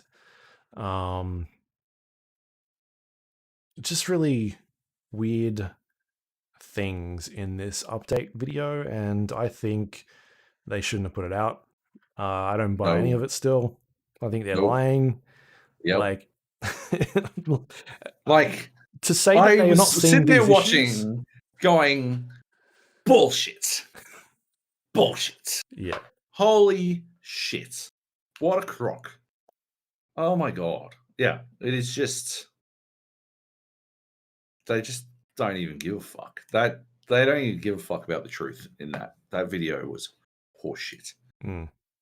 Oh my god. Yeah. They talked about how it was basically their decision to release the game, and the board's decision. Don't take it out on the devs and all this stuff. But at the same time, then saying like, "Oh, we didn't see this stuff during testing." At this, putting the blame on a little bit of QA, like that seems such like a weird thing. It's just, I didn't buy any of that. And then talk about like, "Oh, by the way, here's our roadmap." And I guess the thing that came out of it is the free next gen console update has been pushed back. Looks like to the end of this year, at this stage, because they're working on getting patches out to make the game run on the current environments. Like the other thing that they talked about was like, we didn't really we struggled because we were releasing on old consoles, right? And we weren't prepared for it, or we didn't know like it was going to be that hard. And it's like, motherfuckers, you were going to release this game on old consoles at the start of last year until you pushed it back. Like, you can't come in and say that, we we were releasing on next gen consoles, and so that was, and then also having to cater for old consoles put us in a bit of trouble because our QA didn't find all these bugs, and it's like that's not true because you literally were going to release this game on those two consoles at the start of the year, and what I found cooked about that was that they were like, "Oh yeah, you know, we didn't realize how difficult it was going to be to make these games for the old consoles," and yet at the same time they're trying to pitch that they didn't know that all the issues existed. So which one was it, motherfuckers? Did you know that the old consoles had a fucking fuck ton of issues, yeah, or do you not know how difficult making a game for the old consoles is going to be? I'm confused because they seem like the mutually exclusive. Maybe not entirely mutually exclusive, but they certainly conflicting statements at the very least. Like, yeah, just fucking such horseshit. They just did not give a fuck. Like, because it wasn't just one person, right? That's an entire team came together to put that fucking statement together, right? Like that's how million-dollar companies work. Is teams work to create something, and a team had to sign off on that absolute horseshit. Fuck, man. Yeah, that just pissed me off so much more. I'm so fucking jaded about that game as it is, like in general. But right, ugh, yeah, that just soured it so much more for me. right. So gross.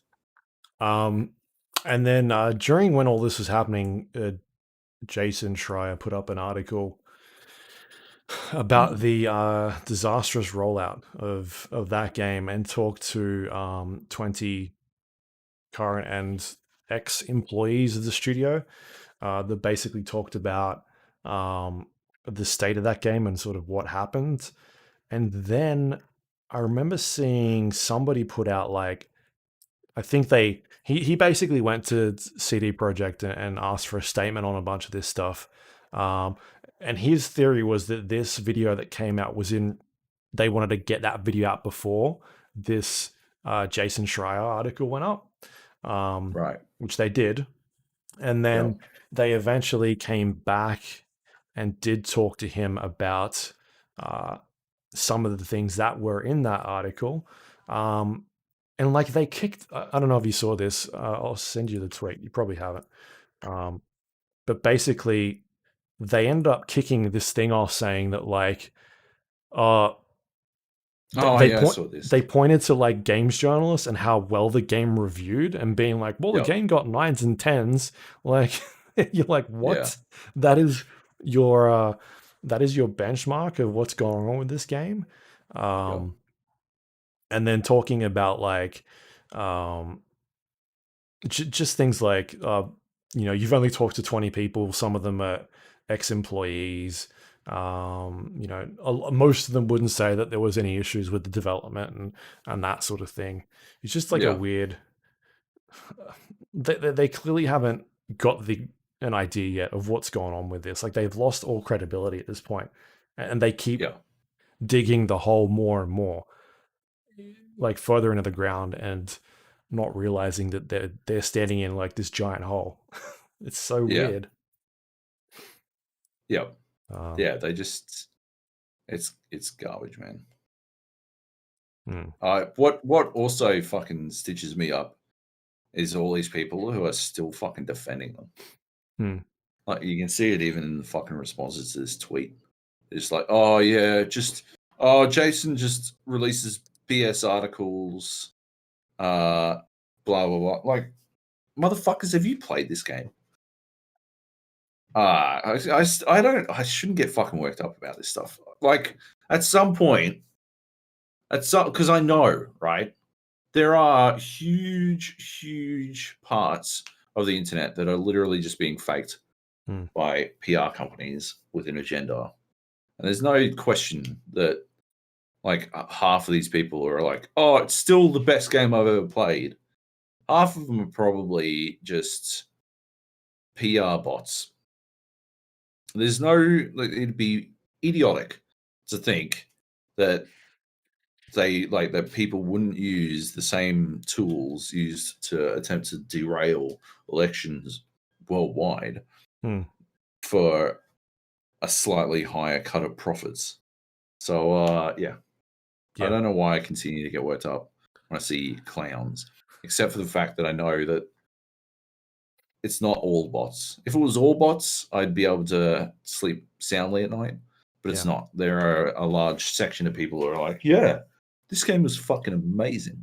The best game I've ever played. That's the thing that gets me, is that this game launched on Metacritic at like a 92 or something like that. And I fundamentally disagree. No matter, like, they were giving fucking people like $5,000 PCs to review this game because they weren't giving people consoles. And so even when you take that into consideration and you give someone a flawless experience, like running fantastic, the game still had all those bugs.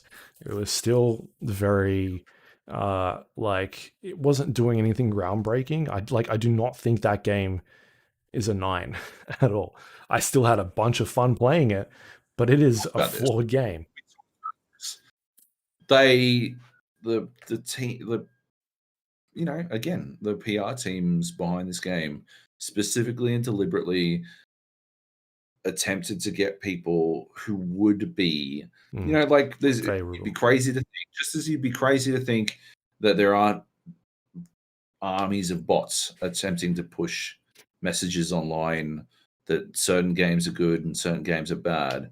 You'd be crazy to think that there aren't intricate dossiers about and me and every other fucking reviewer that goes into what they like and what they don't like and how they will feel about certain things. And they will attempt to, unscrupulous elements will attempt to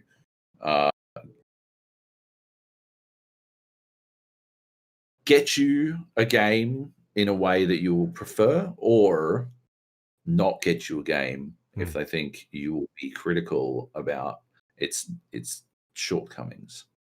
And that's why we get games late. And that's why, I don't think the journalists, the critics who, like, certainly they deserve an element of blame. But I don't think they deserve all of the blame when they were deliberately targeted by a multi-million-dollar company to get them the game in a manner that they would enjoy it the most, which was invariably on a computer that had a graphics card far beyond what they were used to playing on. And so, yeah, they were wowed by the experience. Just like when Half-Life Alyx was reviewed by people who'd just been given fucking Valve indexes. And suddenly they're playing a fairly average fucking VR game on the best hardware available, and they're wowed by the experience. It's not a coincidence. This is how it goes. Sure thing. Yeah, like, I think blame there falls on critics for not being able to realize when they're being manipulated, but it's very difficult to realize that when you're in the fucking midst of it. When you're, it can be hard to see the forest for the trees at that point. And yeah, they're not a multi-million-dollar company. The people deliberately doing that to manipulate them, they deserve a lot more criticism. So yeah. Anyway, that thing's still a dumpster fire. I saw that they've got a second class action lawsuit up against them today. I think that went around. So yeah, it seems to be, I don't know, man. They just need to shut up and fix the game. Stop making it. No, I mean, at this point, they're not making excuses. They're just lying. Yeah. Anyway, next up, Hitman 3. This Access Pass issue for PC at least. So last year, Hitman IO talked about Hitman 3 coming out. The last couple of Hitman games have been this more like a platform service, right? When you played Hitman 2, if you had Hitman 1, your Hitman 1 missions would carry over to Hitman 2, and you could play the game, 1 and 2 on the same platform. Really cool. And they've continued that trend for Hitman 3, which they're calling this Access Pass. And so if you had Hitman 1 or Hitman 2, you could bring those missions across and play them on this Hitman 3, which is launching tomorrow. That's awesome. That's a really cool. I love it. And however, IO signed an exclusive deal with Epic Game Store on PC, and because the last two Hitman games came out on Steam, that has now raised some issues for them. And so last week they came out and said, hey, here's our rollout plans for Hitman 3. If you want to use this Access Pass, here's how it's going to work on consoles, but we've got a problem on PC, and because of the way we're rolling this game out, we can't do our initial plans.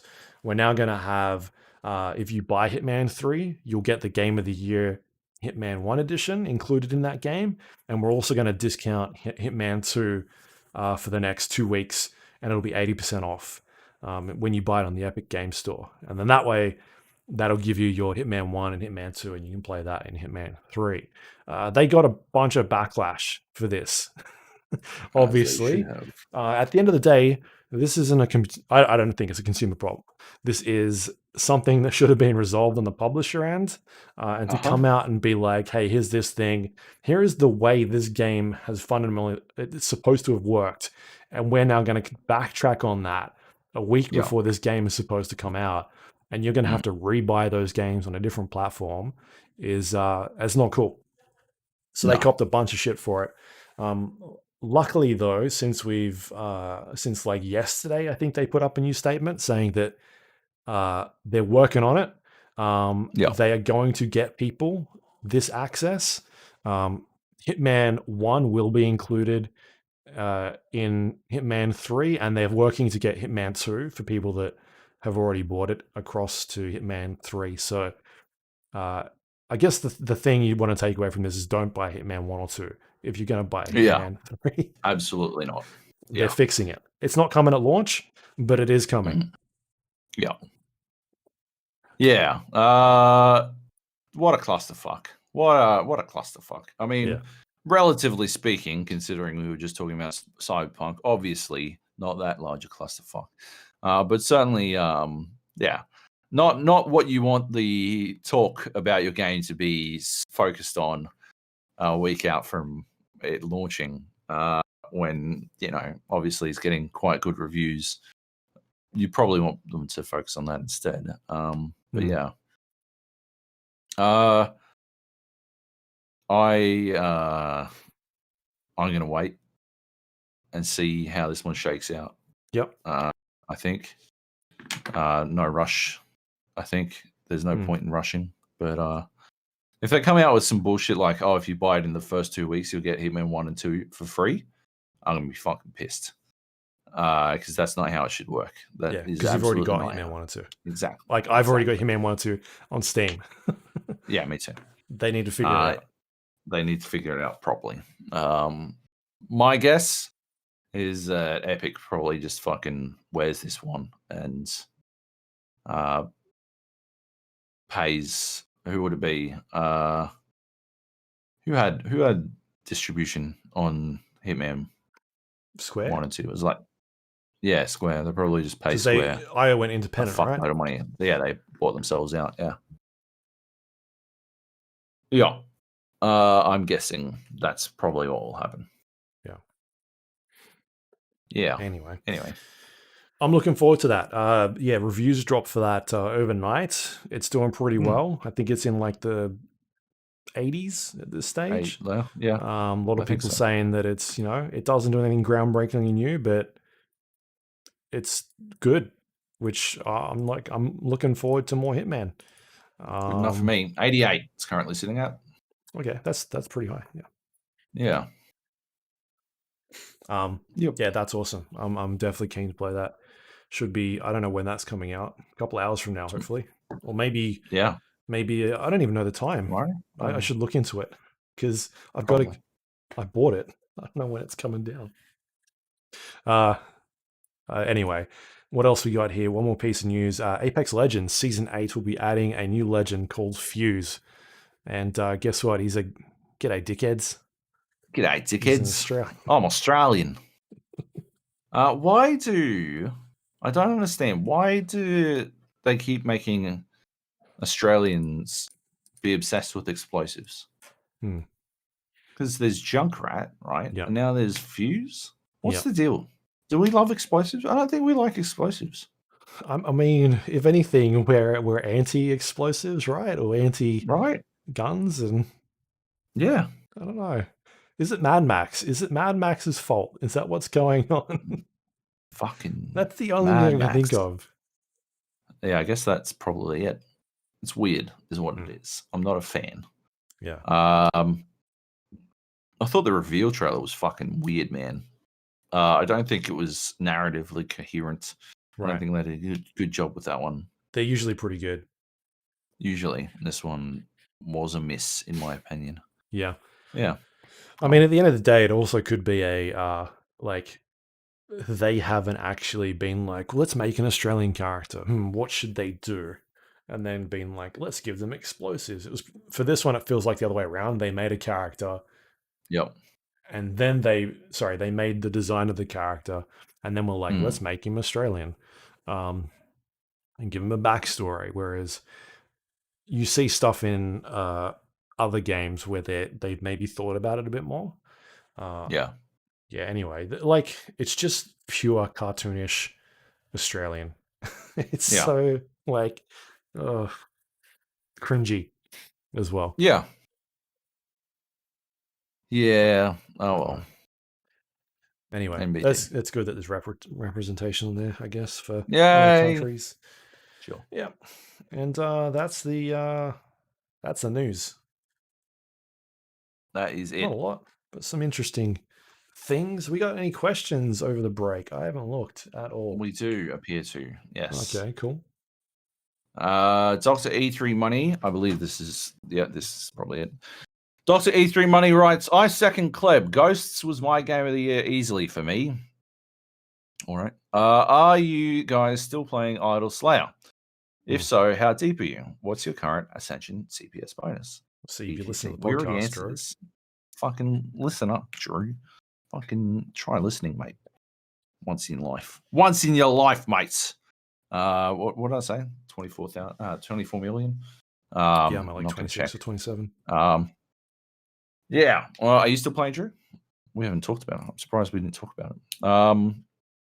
Heathy writes, The Gap podcast. Good. Classic. I don't know why he wrote that afterwards. That's weird. Anyway, Heathy then writes, nearly a full month later, 3 weeks later, he writes, Dear The Gap, I've recently taken an interest in ancient civilizations after hearing Graham Hancock on a bunch of Joe Rogan podcast eps.